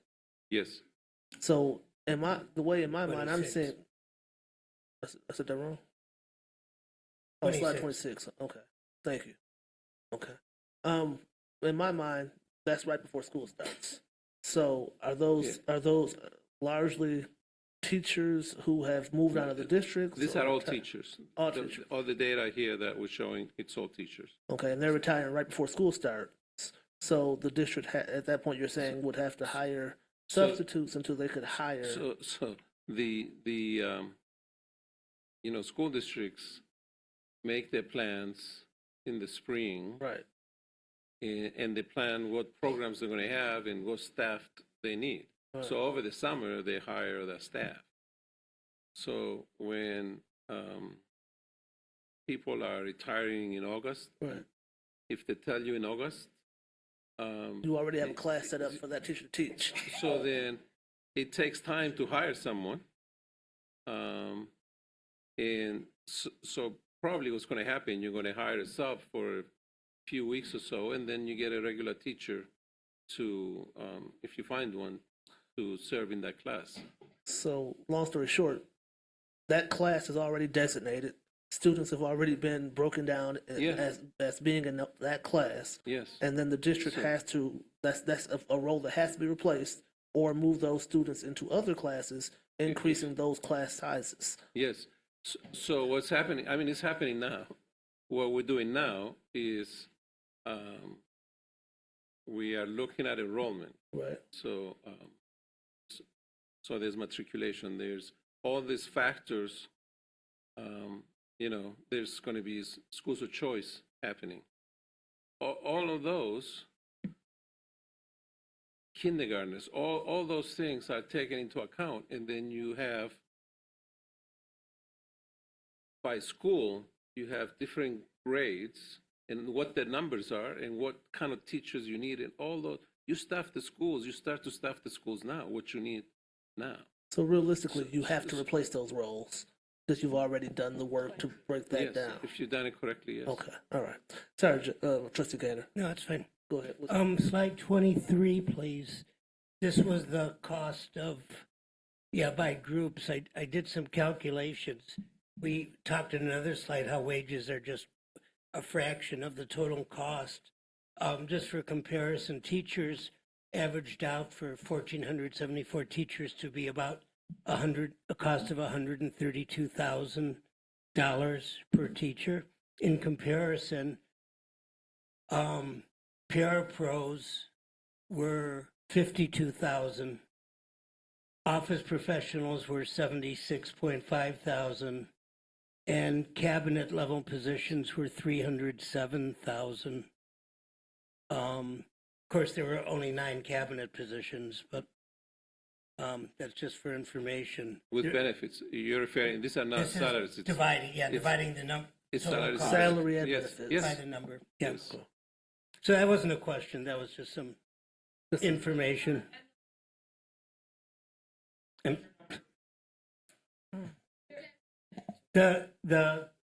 take the cost divided by the FTEs. The pie chart goes to the table. All right. So, all right. That's we can work it's that okay, out. It's okay. I think I did. So the table shows the number of staff and the percentage of the total of staff. Right. And The pie amounts are chart on the right. shows the salaries and benefits and the percentage of the salaries and benefits Right. of that group. But I took the total amount No, of no, money. no. I'm not. Yeah. I think they're You're just shouting trying to- from the gallery, and I just wanted to answer the Okay, question. yeah. Property owned by Ann Arbor, two pieces. One, somebody mentioned that there's property, not prime soil property, but on the southern portion of the Pioneer campus. It's not, Pioneer Woods is across 7th Street, as I understand it. I'm talking about the area between 7th and Main. The prairie? Yes. Adjacent to Scioto Church. Oh, yeah. Yes, yes. So that's not mentioned, and somebody mentioned that could be, and I can talk I offline think about. they're wetlands. if I'm There mistaken. are wetlands, only about 2/3 of it could be developed So why because do you of raise that. the statement? But I just want to throw that into the Yeah, dialogue. yep. Also, there are 2 parcels of land on Nixon Road adjacent to Clegg, across from Logan, that currently are planned for a new elementary school. And again, this is a longer discussion, but the bond plan has in the plans 3 new elementary schools. to account for our continuing increasing enrollment. Given that enrollment is not increasing, that's something we need to take a look at, not now, but again, some part of the point. conversation. I think, if I'm not mistaken, they're replacements. They're not 3 additional elementary schools. They're like, we're building one right now at Mitchell. So that's going to be a replacement for the existing There- Mitchell. But we will probably keep the existing Mitchell to transition other schools. That I While we understand. work on school, on another school, we can transition the students at Mitchell, the old Mitchell, and then All right. when the I will- program, yeah. so we're going to need transition schools. That's not his question. I think he has. Okay. Yeah, no, that's fine, and I'll take another look to see if Okay. what was in my head was incorrect. That's fine, but I just wanted to mention that. This is a big one. The prohibited layoff regulations were developed during the 10, 12-year period where it was a prohibited subject of bargaining. So this was, I assume this was, the regulations were proposed by the administration. I don't know how much it was in consultation with the AAEA because it was a prohibited subject. Those laws are going to come off the books this summer, I believe, but they're still technically in effect right now. My question is, does the board have the authority to make changes to those regulations if we choose to? Can we say, hey, we know these are becoming bargaining issues as opposed to prohibited bargainings. We would like to move that up on our own volition and say, let's bargain that with the AAEA. I don't know what the board would choose to do, but the question is that even a possibility? So I was going to say, sorry. So your question, to answer your question, we are currently bargaining the prohibited subjects. That's part of what we're doing right now. So I'm not sure if you're saying the board meaning okay. you all, or do you mean the district? That would be my first question. Okay. If you're bargaining these, Yes. that answers Yes. Get back to the budget. even better. I mean, that answers my question. If there is good faith bargaining, What did even you though call it's it? a prohibited subject. All right. Okay, you're bargaining with the AAEA about how layoffs are going to happen. We're bargaining with the AAEA on all of the prohibited subjects, so all of the topics. That is correct. I'm getting some nods, so I just asked the question. We're not going to settle it now. Okay, thank you. Appreciate that. And then finally, for Ms. Parks, when can we expect more detailed information, relevant information, in terms that will help us as a district make decisions, things like current class sizes, costs of programs, and so on? So right now, all of our high schools in particular are going through their course request process.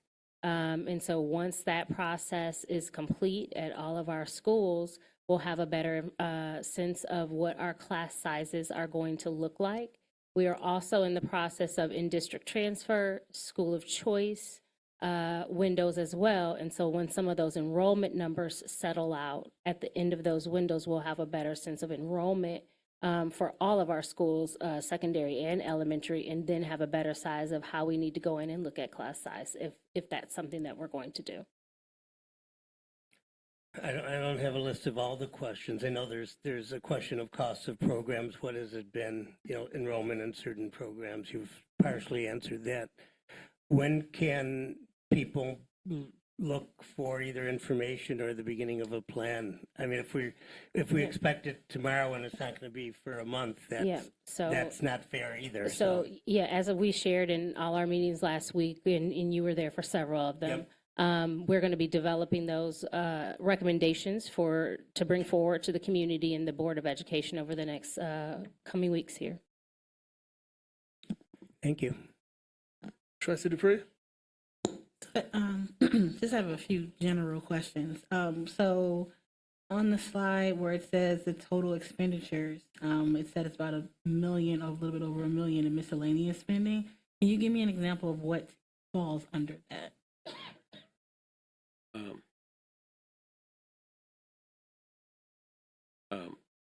Basically, it doesn't fall in the other categories that we have. A lot of the times, it would be might be paying another school district for a service that they have for us. Sometimes it's the ISD. It's I can research it and just give you the detail behind it. Awesome. And then under purchase services, you said that was our second or third most expensive? We have a slide on purchase services if you can go to it. So it said about 6 mil was, it just says other vendors. Yeah, we about have 400 other vendors. Right. So I thought that would be it would be impossible to. Yeah, I mean, yeah, I wasn't expecting like a list. And they were all the vendors that we showed here. Primarily, they're over 600,000. That's or a category. Okay. So since it's not here, is there something that we can look at just to like kind of have an example of who some of these vendors are? Because I can definitely understand our custodial, our subs, and our transportation being like the 3 top. But since this is like the 4th, largest chunk, I'm just curious. Definitely. I can give you the 400 vendors that make up that $6.8 million. No problem. Awesome. And then my last question is, how often are we looking for grants to offset the costs that we have? We're looking for grants all the time. Okay. Every time there's something available, when the MDE will give us notice or some other department, whether it's from the federal government or state government, we evaluate if it's something that we can do and how much it is. We don't want to be chasing every dollar sometimes. And then we look at not only because when you get a grant, you're signing a contract. And sometimes they'll give you money to do this, but then you're expected to do also this on the side, and that's going to cost you more than. So there's this evaluation process that we have to go through and decide if we're going to apply or not. Was that one of those hard positions to fill? I know one of them said grant, so it was like a grant writer or somebody like. What is that? I'm not sure if somebody else is going to answer. I can answer it. That Are you usually referring we have the department that is, if it's, let's just say, for example, something around safety, then Ms. Margolis will write the grant. We'll work with her on the financial side. If it's an academics, it might be Ms. Stone Linden and Joanna Johnson. So we don't have a specific person just for all the grants. It's just a different department, depending where the grant is from and what the function is. Then we all work together as a team to make it happen. Okay, thank you. I'm sorry. I've got a question for I guess human resources on the retirement piece. The slide that I'm looking at basically says that in 2021, there are 25 retirements. In 2021, 2022, 46. 2022, 2023, 26. So different. And then 2023, 2024, 17. Mm-hmm. So these are the retirements that we've gotten over the last 4 years. There's nothing additional that goes into that, because I've heard rumblings that there have been substantially more. And so I just want to be clear as to what this is.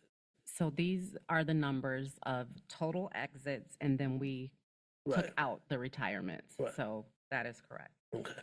I'm not, just to be clear, I'm not asking about the total exits, because I understand from Mr. Demetrios about hard to fill positions and that we have to fill a majority of those. So I'm really focused on the retirement piece here. Yes. And so we're looking at 25, 46, 26, and 17.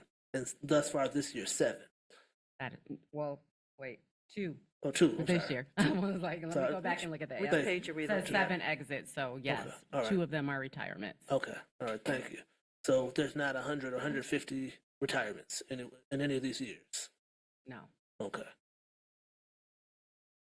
Trustee Muhammad?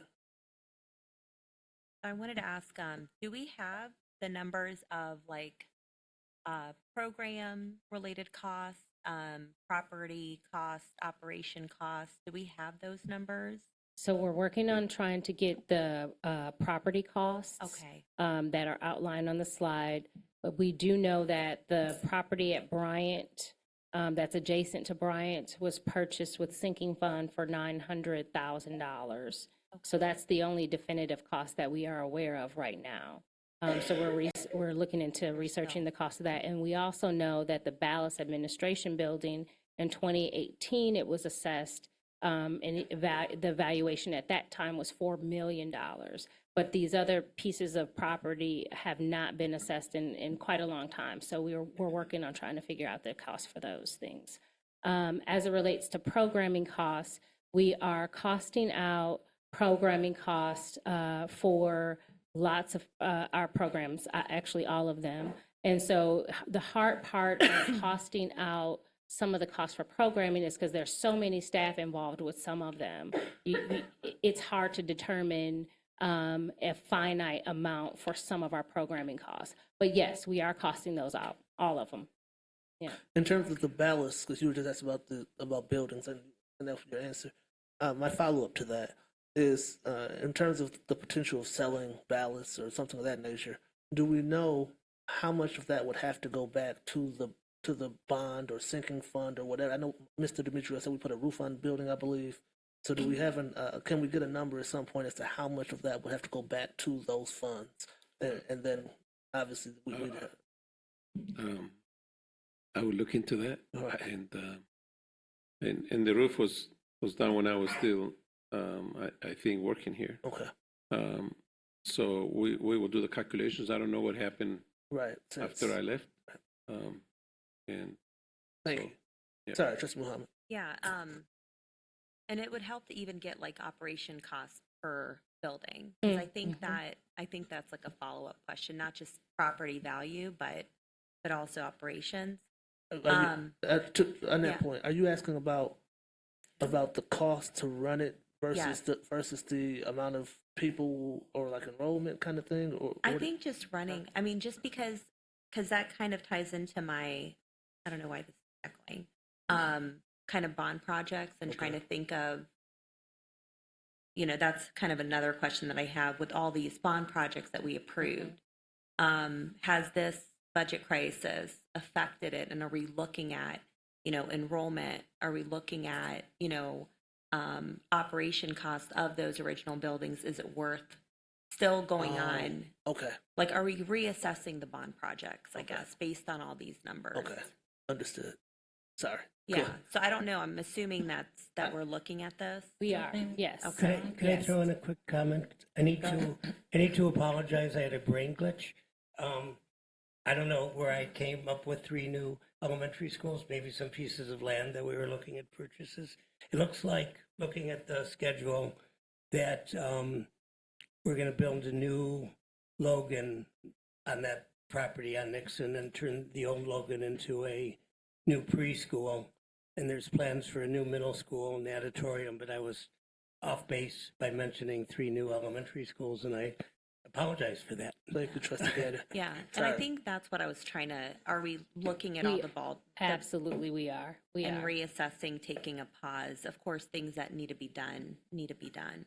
We are. And even though the bond dollars aren't general fund associated dollars, we are in fact looking at some of the upcoming projects, because it's still, taxpayer dollars, it's still dollars that we want to make sure we are utilizing and spending in responsible ways. So yes, is the answer to your question.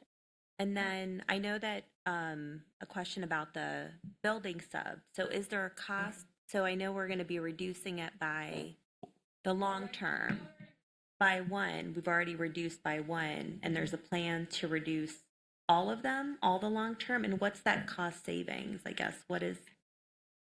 So in the fall, yes, there is a plan to reduce all the long-term subs so that there's not someone there every day to fill positions. There will still be and they will still be able to apply for the daily sub positions that come into play.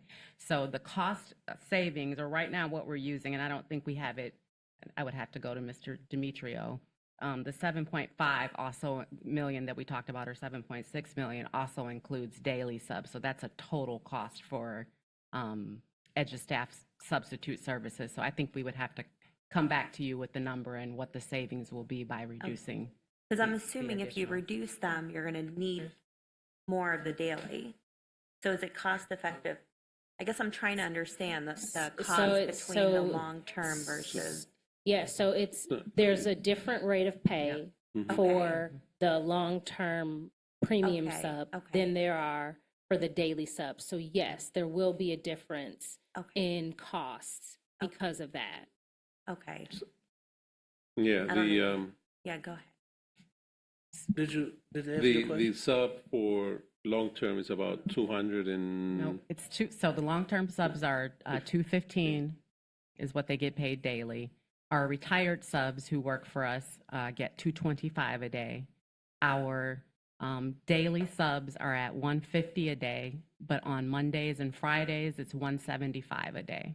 So just so you have those amounts. So I'm assuming it's not like, so if we get rid of that, if the long-term subs are no longer in the buildings, we're going to see an increase in the daily sub. Potentially. Yeah.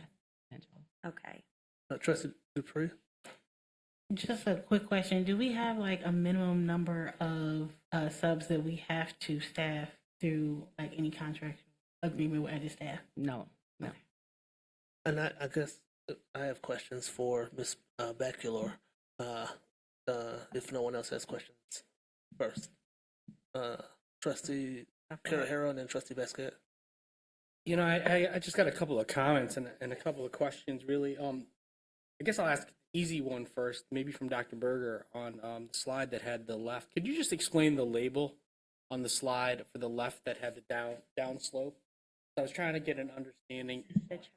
The child care slide that had where you had. If you could come to the microphone, where you had the sloping line down. I just want to make sure I understand when I'm looking at that label on the left, what I'm actually looking at. So because there are different schools that have, and different numbers of schools that fall into these different 5 categories that we laid them out, it wasn't like, it didn't work well on one graph to compare them because you couldn't see the lines near each other to compare the slopes. So what I did was I took the initial year before the pandemic and I converted everything to a percent of that. So, or a proportion of that. So basically all of the points after 2019, notice they all start at 1 on 2019, the first point. All of the points after that are a proportion of that 2019 enrollment. Yeah. Thank you. Yeah, of course. And then just another comment about our timeline. I think what would help me kind of come to a decision is in the same way that we had the calendar of the carefully picked dates of what we did last week, I would love to see the dates that are coming up for the next 6 to 7 weeks. In terms of, I know we had a couple of changes to our board meetings, so it's a lot of information to get, it's a lot to process, and it just needs to be on schedule.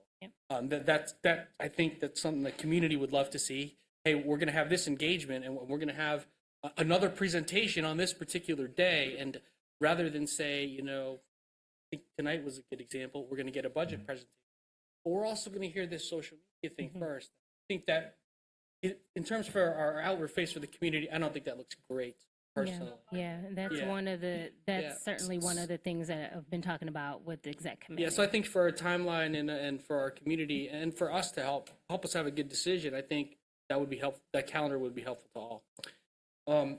We've heard a couple of trustees comment on this already.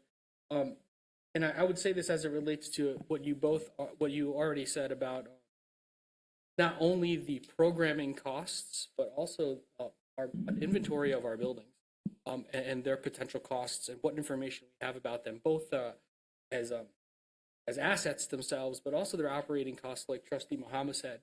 Because one thing that has not come up yet, I think it's a little, I don't want to say irresponsible, but something that we should discuss if it's on the table. In my understanding that everything is on the table is about building closures. I think that is something that came up in the previous meeting. It didn't come up tonight. So from my perspective, when I think about when a recommendation eventually does come to us, I wouldn't expect that to be on the table because I didn't see it tonight. So to me, that's kind of an important thing for me, and what its operational savings would be and how that would impact whatever layoffs, because we might have down the future. And speaking of that, I just want to put two slides together in my head: the hard to fill slide against the layoff procedure slide, and whether or not we have a mechanism within our agreement to, if we have hard to fill positions, that perhaps it wouldn't be a very good idea to consider them in layoffs because they would be that much harder to fill down the road if we were to get rid of those. So to me, I just generally don't like the talk of layoffs until I have all that other information in front of me about the programming costs, about the building costs. I think those are things that it seems like our discussion is committed to the 25 million. But I don't know because this is just information at this point. So right now, when the recommendation comes forward, that's where my head is. Because right now it's just discussion until your team can go back and put some of these numbers together for us. Yeah. So then when it comes to us, we can have an informed decision. And I don't think that that's necessarily the first version of that recommendation. Maybe not even the second version. Right. So just to get a timeline together, I think it would be helpful for everybody to see when we're going to decide some of these things or when it will be asked. Agreed. And then to your point about the schools, one of the things that we did talk about was reviewing school capacity and enrollment. And so that is absolutely an area of focus that we've mentioned in several points today and in meetings in the past. So that is definitely something that we're discussing, we're looking at, we're doing our research to find out capacity, enrollment, efficiency in programming, and what those things entail to determine whether or not any of that would be brought forward as a potential recommendation. Yeah, because when we did do the slide on enrollment, that I was thinking that spot where it would be at a building level enrollment as opposed to just a program enrollment, or even insulated within schools, what specific program do they have? And I do know that we have classroom sizes that vary pretty widely in our district, everywhere from like perhaps 9 or 10 students to a class upwards of like 35, 40 kids. So to me, that's the space to me where we really gotta be a little more granular in the information, so that we just aren't making assumptions about what it looks like in the classroom. So I would appreciate those couple of things on the next round of either recommendations or discussion. I think that transparency is just what would help me feel comfortable about making a decision. Trustee Biscuit? First, let me say, I guess I'm questioning I have concerns about operational costs of a building. Our buildings, our schools, if we're talking about schools, are different. The operating cost of a K-5 to a pre-K-5 to 2 would be different. So I guess I'm questioning the need for that information based on looking at capacity, if you will, versus operating costs. The inventory of our buildings, we have a very comprehensive facilities manual already. I'm not sure if that would meet the needs of some of our trustees when they're talking about inventory of buildings. Are we talking about number? I mean, what exactly are we talking about? My concern is sending the staff on a field trip, if you will, of getting all this information when it's really not necessary to make some of the decisions. I look at Ms. Parks and the staff will tell us about efficiency and operations, and you've already mentioned in your slide that you're looking at capacity and enrollment. So just want to caution there. I have a few questions regarding what's in the presentation, and some of them are probably trivial, but they're on my list here. So for Ms. Baccalor, regarding the child care, you mentioned we're looking at opening up 4 more sites. But on the right, and this is slide 22, and in the box, you have schools with the recognized child care programs. Are the 4 new ones on this list, or no? They are not on the list yet. And sorry, are you able to tell us the proposed 4 new sites now, or no? My staff right now are surveying several buildings to see to see what the demand is from parents. We have seen different levels of demand at different schools. Okay, thank you. So when we are ready, will you be ready to give us that information as before the end of the school year, this school year, or is that? to Oh, come? yes. Okay. Yeah. We're going to announce it next month. Okay, thank you. And there will be information on our website, and we are interacting directly with school communities as well. All right, thank you so much. I have some childcare questions too, if you're changing the subject. Yeah, go ahead. Okay, all right. Sure. So right now we're at 9. Yep. Okay. And you're looking at adding 4 more. Mhm. Are we right now? How much is it costing us to operate those 9? Are we cost neutral? Are we making money? Are we losing money? Where are we at on that? Sure. Keeping in mind that this is a program that is run and funded through the Community Services Fund, not the general fund. Oh, correct. Okay. And all of the employees are paid from the Community Services Fund, not the general fund. Keeping that all in there. We are breaking even at this point, and hope to continue doing so. Okay. Given that fact, and please feel free to correct me, is there a reason why we're only looking at doing 4 more and not wide Yes. more? Yeah, I really appreciate that question and the opportunity to speak to that question. As I've mentioned in previous board meetings before your time, the board, this segment of the labor market did not bounce back as quickly after the pandemic. And we have done all kinds of things to recruit and hire staff, including paying the highest rate in the county. We know that our childcare staff are driving from other communities. They cannot afford to live here. So we have to pay them to drive here. Our Rec and Ed childcare employees are members of the AAEAP bargaining unit and have been from the beginning, and we're proud of that. And it has just been difficult to find staff. And so, but this year, we feel like we've had a breakthrough and things have stabilized. And so we feel like we can do this 4 more programs. We are absolutely committed to continuing this. And, you know, this has been a point of pride for Rec and Ed for decades. We want to provide childcare.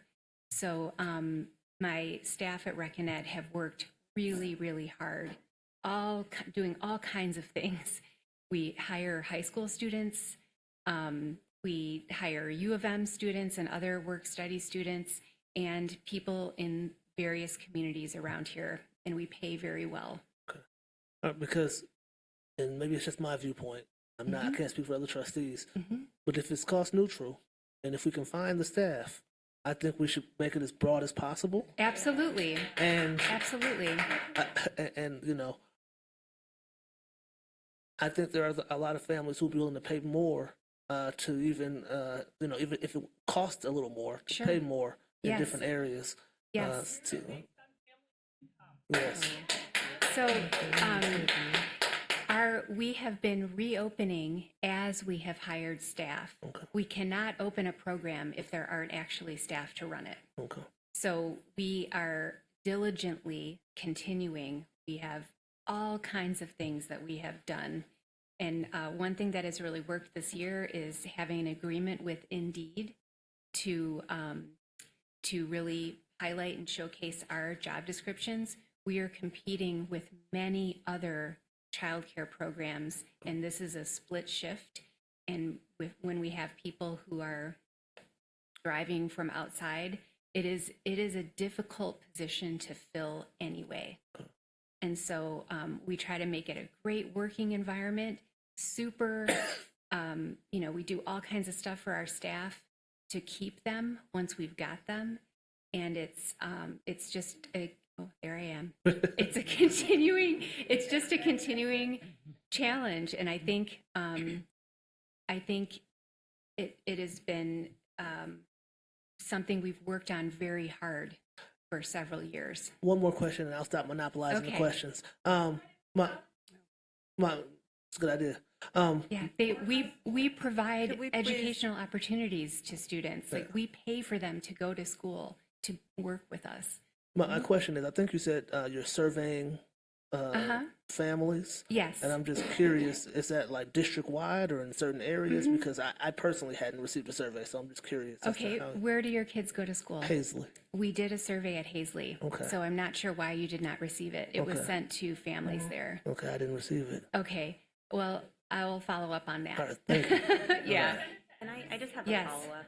Okay. So, and it comes from the school principals to directly to families that way. Okay. All right. So Thank you. Good to know. Do you have a question on this, or still have a follow-up? Okay, yeah. So I know that at one point there was not exactly like an income-based fee scale, but you could, like, if you qualified for a free or reduced lunch, prior to everybody qualifying, but when you qualify, you had different scholarships.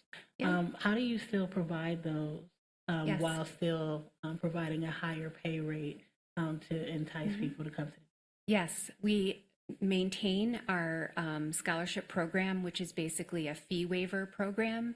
And, we started providing this first at Title I buildings so that we were trying to meet that need. And many of the students in those buildings do receive either a partial fee waiver or up to a 75% fee waiver.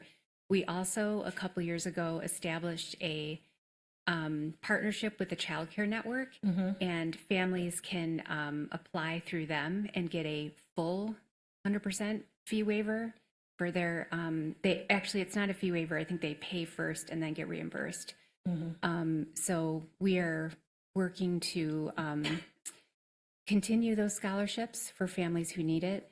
And the other thing is, in the fall, we are offering part-time schedules. Since the pandemic, we have, and trying to make things good for staff, we have had one full-time schedule, and we feel like we're able to add in part-time now, which I think will be really, parents have been asking for that, and we're happy to be able to do that.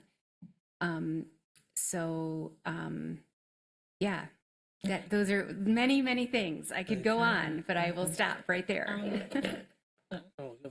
Yeah, I just wanted, if you could elaborate a little bit on the educational opportunities that you mentioned a moment ago.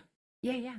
This is part of the union contract that we have, and it is it's an opportunity through the state called Teach, and our staff who want to kind of advance in a childcare career can apply to a school, and then we provide some reimbursement for the tuition.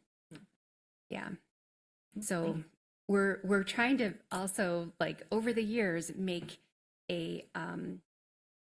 this an opportunity for moving up. And we have now program directors who started as childcare assistants and moved up to a supervisor, and now they're in a full-time salary job. And we're very proud to have created a ladder of opportunity like that. Okay, thank you. Trustee Muhammad, do you have a question on child for care? childcare. Well, first, have you looked into, like, partnering up with other childcare, agencies, programs that can help, especially because I think it is a priority to open up at every elementary school. Yep. What steps have you taken to look maybe other strategies versus trying to find staff? Sure. I mean, we have talked over the years with different organizations, and I've responded to organizations who have approached Rec and Ed. I think we have challenge in that we also have a unionized workforce and are, trying to protect that workforce as much as we can in some ways. And that is trying to balance that with the community need. So it's a little bit of a dilemma, but I have had conversations when people reach out to me and talked with people about what it could look like. Yeah, because I was looking at, especially looking at the numbers. And I know that's not a question for you, but looking at the numbers, it's still hard to tell. I mean, there is like a trend that, and I think it's slide 19, that, when the facilities opened up, some of the numbers only had like 1 year of data. So it may actually, the trend, we still need more time to like conclude that, childcare does not correlate with increased enrollment. So I think, whatever strategies, like I understand you're trying to balance like, your unionized staff, but also like what are some strategies can we to make childcare priority at every school? Absolutely. I'd agree with you on that point. As I think Ms. Linden said earlier, we did do a better job on our exit surveys so that we know why people are leaving. And so that could contribute to the data as to why that slope is moving and how the direction is moving. If we don't have that good exit data, then I don't know that those graphics are very helpful. Yeah, what I get from this graphic is that it is not a given that putting in childcare at every building is going to automatically lead to a big increase in enrollment. It might, but looking at the data that's standardized to 2019, it's not clear that we could expect that. Yeah, and I think the hard thing is this is post-pandemic, so things are just so different. So, but yeah, I think we need more time and data. So I stepped all over Trustee Baskett's line of questioning. I apologize. No, that's fine, because now it just adds more questions regarding childcare, and I'm glad people will pick out their questions. Yes, go ahead. I have a childcare question. No. All right. I'm glad you brought up the union issue, because someone comes up and says, well, we'd like to offer childcare at your school and we're going to pay, I don't know what you're paying per hour, but $3, $4 less an hour. I mean, the idea here is, and the whole idea of the union is to give people reasonable wages and benefits for doing their job. And I would, my own opinion would be to keep moving forward and trying to keep that workforce expanding within the unionized group. Thank you, Trustee Schmidt, because that leads into my next segment. When we looked at having to stop childcare because we could not meet the COVID standards at the time, we recognized that this would be a challenge. I remember having a conversation with one of the outside sources offering childcare, and when I pressed her on how is it that you can find workers and we can't, there was some hemming and hawing. It is a community value to offer livable wages. And granted, we struggled to get there over the years, but again, our staff are unionized, we've got benefits. We can't guarantee those other companies will provide that. And at one point, we couldn't even ask if they would provide that. I just want to emphasize, again, as you mentioned, when we reopened, your team called our then current workers, childcare workers, to come back. And if I remember the number, it was 72, only 6 were ready to come back. This is a population that was greatly impacted by COVID, whether it's themselves personally, whether they had to take care of loved ones, and the fear, again, of interacting with children and getting sick or bringing the stuff, as they called it, back to their home. So it was a hard, challenged, vulnerable population. And so I appreciate you're constantly looking, constantly exploring options. I have heard rumor that state funding, there's potential state funding wanting to address child care, but because we're a school system and not a child care program, that we may not be eligible. Have you heard any funding sources regarding from the state? We actually, here's a myth I can dispel. There's a myth out there that we refuse to take county money. That is not true. We gratefully accepted county money for the year it was available to us. We also gratefully accepted state funding for 2 full years, which helped us bring the program back. I haven't heard that there is additional state money, but you better believe it. If there is, and we can accept it, we will take it. But again, in the past, it was not available to us because we were a school versus a child care institution. Yeah, I think sometimes there is a distinction because they're looking at childcare as a full day program for infants, preschoolers. Yes, please. So, and Marios, maybe you can, or Mr. Dimitrios, address this. Has it ever been considered that Rec and Ed become a nonprofit as opposed to being in our umbrella? I mean, what's the advantage? I mean, I've seen this in other cities. I was involved in the one in East Lansing. It was East Lansing Rec and Ed, and we were a separate entity.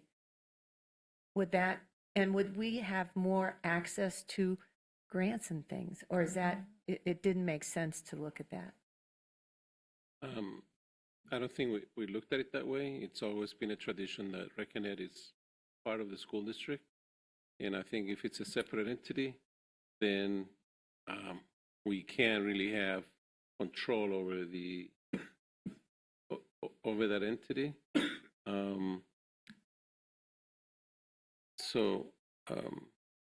I think it is completely related to school activities, all the activities that they do, and I think we like to keep it closer to us. Well, and it makes sense because they're using school facilities. So that's part of it. But I've had people say things to me related to this. I just wanted to, and in East Lansing it happened and they had an agreement with the schools, but then it dissolved and the city ended up absorbing them. So it seems like it might work, but it has its difficulties when you're sharing facilities, I think. I have a couple other questions, not for you, Ms. Beckler. right. Thank you so much, appreciate it. Thank you. When is the renewal of our transportation, food, and custodial services? Forgive me, I know you've told me before, but I can't remember. Food services this year, so we're in the midst of the bid right now. Our RFP is already out. Yes. Okay. Custodial next year? I think custodial is next year, and then transportation is 2026. Thank you. Tell me. But I will get that. If I told you something wrong, I'll make sure I correct. I think that 2026 was consistent with our last conversation. I just couldn't remember all of the three. Thank you. And then, we've heard, and I can't remember how we answered the question or are we addressing the question. There are people who say, where's your donate button? How do we give, if someone wants to give to our schools, I guess it would be the district per se versus individual schools. Is there anything that prevents that from happening in terms of laws or regulations? No, not at all. We're more than happy to take donations. So we could probably work on that with our website, but if anyone wants to bring us $1 million check, they just bring it to Earhart? Definitely. Okay. Tell them look for me. Okay, just want to double check on that. Thank you. And then in the slide somewhere, it talked about cohort at EMU. Is that talking of our Grow to Own program? Yes, that was regarding the Parapro Grow to Own program where they're able to get the special education. Right. And we've been very successful with that in terms of who we get. You know, the outcome is just. So thank you. I know some of the slides, the one that was in the board docs earlier was not complete, have been modified. So when you upload that, if you could just add that cohort, that it is the Grow to Own, because a lot of people may not know what the cohort is. So if we can just clarify that for the viewing public. Yes. And I think, cash in lieu, on one of your charts, could you explain the cash in lieu Sure. section? So every employee is entitled to health care. So some employees that might be married and their spouse has health care and covers our employee. Our employees have the option, instead of taking health insurance, then we'll give them cash in lieu of getting health. Thank you. I'd forgotten about that. And that just, I would just add that that's dependent upon the contract because everyone doesn't have that in their contract. Right. Thank you. Mr. Schmidt? I'd like to know about all the other, when the different millages come due. I know we have the special ed enhancement millage coming this fall, and I'd like, if we could give me when they come due and what the amount is that those are for, how they affect our budget. This fall, there's the countywide special education millage that is actually a WISD millage, but we greatly benefit. Like I mentioned earlier, we received $40 million from that millage this year. So that would be, if it doesn't pass, that would be the impact huge impact on our budget. We have, I believe, our sinking fund is in 2027 that it expires. And the most you can ask for a sinking fund is 2.5 mils, and for 10 years, max you can go is for 10 years. What did that actually bring in? So I would venture to say it's probably close around $30 million a year. That expires when? 2027. 2027, I believe. And I can't remember when our. You have a technology fund? No, we have the 1 billion. It was. Oh, that we one. passed- Oh, okay, that was just capital. rolled into Yeah. that. Yeah. Okay. So with bond millages, it's you don't go. You're asking for an amount. So if it's approved, then you get that amount. So whatever taxes are necessary to make the payments, that's what is levied. Gotcha. There's also an 18 mils for operating purposes. I'm trying to remember when we passed it last. And that covers what kinds of things? That is strictly general fund. Oh. So, for example, our foundation is currently 10,600. Approximately 5,700 comes from that millage, at 18 mils for operating purposes. And then the state makes up the rest. And there is funding that comes in, I don't know the name of it. I was talking to a legislator today. There is funding that comes in that is only given to certain districts. That when Proposal A kicked in 94, and we were way up, and it was to try to soften the. The 20J money? Yeah, No, I don't. This is called hold harmless. Okay, so what I understand is that's good. It has we'll be in the second year next year, and then there is serious conversation that it will end, and that money will not come in anymore. So when before I retired, we had a greater separation between the amount of money that we receive versus other school districts. Our whole harmless millage was to generate $1,234.35 per FTE. That was the amount, and it's a separate millage that exists that we don't have to vote because of Proposal A. So, and that it's generated from a tax base. It doesn't come from the state. Okay. So currently now, the minimum is $9,600. We're at $10,600. So that now it's $1,000 variance between us. When Proposal A passed, there were 40 school districts that will hold harmless. I believe before I retired, it was less than 20. And as the state has given more money to school districts that are, I would say, the bottom of the funding. There were years where we would get $10 and the other school districts would get $200 or $150. Because they're trying to Because they're trying to even them up. Yes. Right, I get that. So as times goes by and that continues to happen, then we will not have an advantage of the hold harmless. But Not I something I don't think it's going to happen next year because they're going to change their law if they're going to do that. Well, that was the discussion. It's in there as a 2-year, and next year we would still have it, but the plan is to end it. So just heads up on that. Yeah. I was just told that today. So what's significant to me is when I look at 40 million for the special ed enhancement millage, and someone that's been on the board that knows this better than I believe the Ann Arbor schools and our voters are the ones that carry that whole issue when we vote. And it's really important that we take care of that in the fall. And that is not, I mean, that's a huge amount of money. So, Yes. Yeah.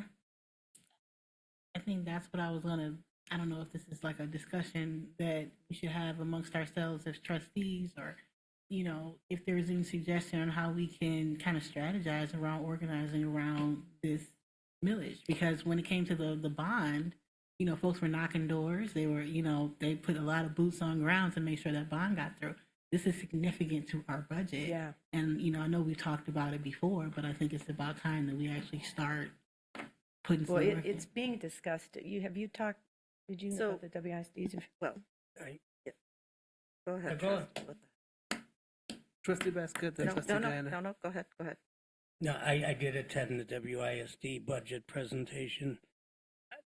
I don't want to take anything for granted, right? They were pretty confident by their polling that it would pass, but yeah, we have to, I mean, we have to get word out, I agree.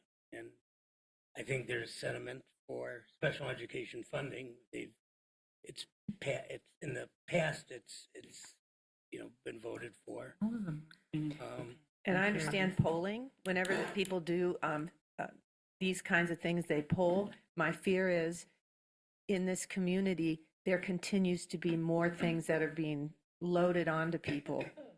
You know, every additional thing from our city government, et cetera. So good, but please. I would suggest that we take care of our business here, get through these budget issues, and rebuild our school and trust, and you know, and that we're taking care of things well, so the community feels like the money won't be well spent and taken care of. That was my point as I'm trying to get through this, is that it's an important part of the budget, and it's an important, as we show the community we're getting ourselves back on financial footing that's secure, that that will make it more likely that we will have Ann Arbor voters support that.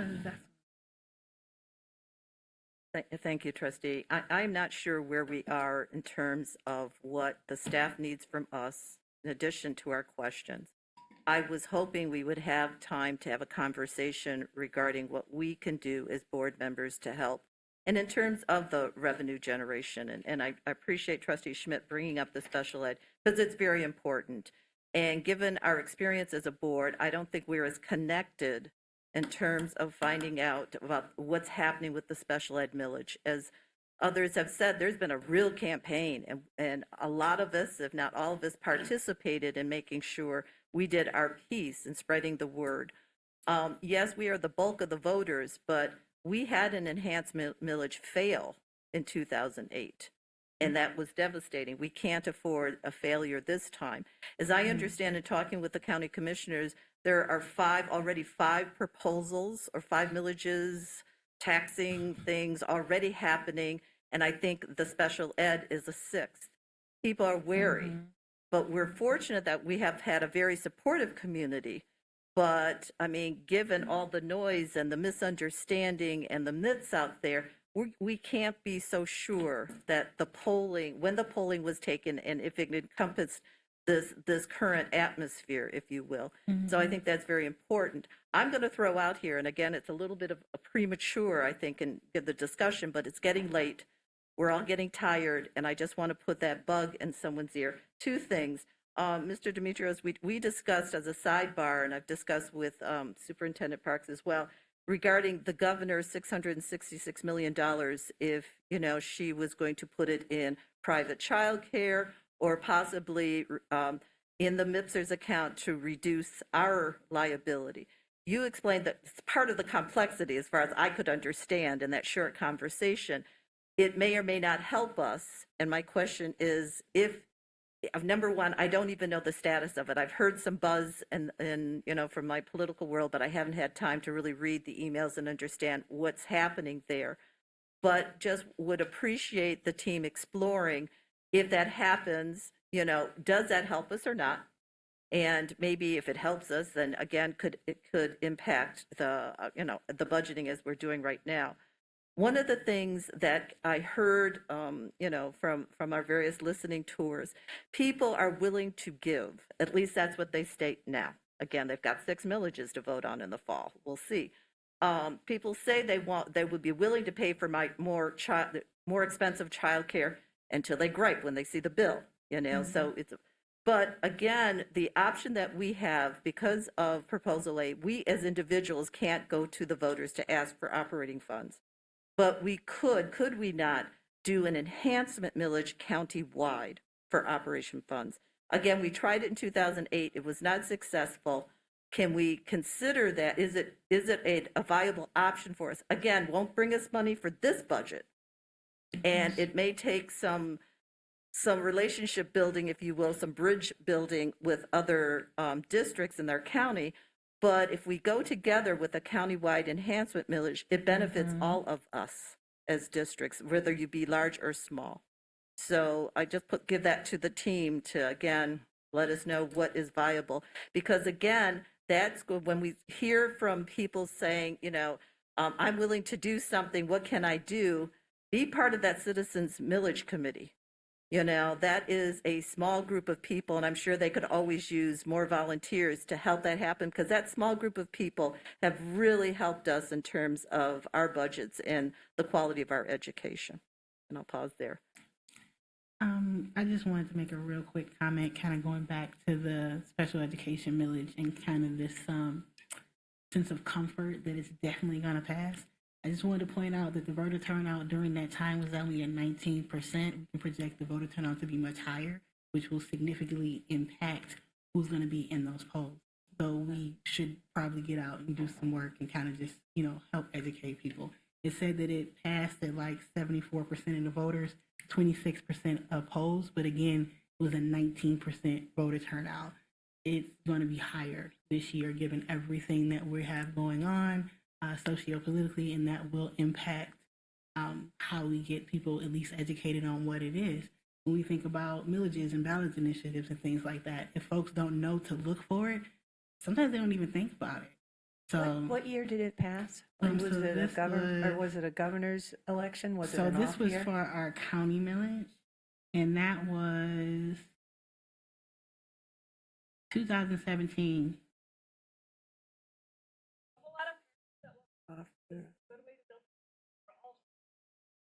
Please. I'm with it. Well, if we adjust for inflation, if you look at the way we've been funded over the years, we should be, according to the presentation that was made when I went through orientation once I was elected, we should be getting about $14,000 a student if we adjust for inflation. That's like with no increase, just inflation. And when you think about another, as Trustee Basquette mentioned, another enhancement millage, if people want more and they're like, hey, we know Proposal A says you can't go to the voters and say, we want more money for teacher salaries. That's a way to say we can pay teachers more. We don't have to wait on the state and be beholden to, tax increases or sales tax increases. So you had mentioned it in another The Wayne ISD. Riza. Yeah, and so they Yeah, decided they yeah. could use that money for more social workers or whatever, but it's money that we would have control over which is pretty great. Let us try to address that at a later time. We've got a lot of administrators here who, if we're going to ask them questions, let's ask them the questions and let's try to move this forward for this. This is after 11 o'clock. Are there any more questions on the budget? Trustee Basket. So my question is to Ms. Parks. Do you have enough from us in order to move forward? You know, I know from us as a board, I know other trustees have, and maybe trustees you care to share, have been reaching out to the community versus your conversations or your virtual coffees. Is there anything you want to share that could potentially help Ms. Parks? Or again, Ms. Parks, is there anything more you need from us? Yeah, just your continued feedback and contributions to moving forward, how we move forward. And if there are specific things, additional specific things that you haven't already mentioned this evening that you'd like to hear brought forward, being able to provide that information to the team and I so that we can research those things and bring them forward would be helpful. Anything else for our administrative team on the budget? Any questions? I want to thank them for all the information because I learned some things. I hope the community, and I know we'll be putting out hopefully an update to our families to direct them to this meeting so they can also see this additional information. I think it can clear up a lot of just really misinformation and rumor that just flows around and really doesn't do any good for us to help solve the problem. I agree. Anything else? All right. Thank you for the budget presentation. Greatly appreciated. Move down to item number 4, item from the board. Do trustees have anything they'd like to share? Trustee Schmidt. I would. There's been some interest among some of the board members here and people in the community about our literacy issue in the state and across the country. And I had mentioned at a prior meeting that tentatively, the 2 bills, one that would change the 3rd grade reading law and one that would require universities to include education for teachers to know about what the scientific research says about the reading brain. They're going to be heard in the House Committee on Education on May 7th and 14th. Those are the dates that have been given to those of us that are working on this at this time. And I would really recommend if anybody has a strong feeling about seeing these changes happen, if they go to literacyforallmichigan.com, there is information right there at the landing page how you can reach out to legislators. But they need to hear from you. If it doesn't make it out of committee, it will die. And this is the 3rd time it's been brought up, 3rd session in a row. And we hope that it'll make it to the governor's desk with your help. Anything else from item from the board? Trustee Basket. There was a lot that I wanted to discuss this evening, but again, given the time and the disruptions, it wouldn't be productive to go on. But I guess I just want to conclude that, we're all stressing over crumbs of monies that were never adequately there. We're never there to appropriately, adequately support our students. And we've a little bit talked about that. But to confirm this, again, it's not something we as trustees are making up. There's the School Finance Research Collaborative, and I know the newer trustees may not be familiar with it, but it's a group of diverse business people and educated experts who came together to study what does it actually take in terms of funding to appropriately, educate our children. Our current per pupil funding does not adjust for inflation or issues that come up when you don't expect them. And we need to look at that. And that was confirmed by the Education Law Center, Michigan's 31st in terms of funding. So yes, we're in a tight budget crunch, but it was coming because we were never adequately funded. So as I mentioned, and as some people have yelled from the audience, if the community is looking to help us, consider that as a starting point, understanding school finance. Again, we are A- in education equity, and this is by the National Quality Counts 2021 report, but we fail. We have an F in terms of educational spending, and we need to do better. Quickly, our state also is one of the few that does not cover for capital expenses. capital funding, one of the few. And so our community has had to make up for, again, the technology, special education, and our bond.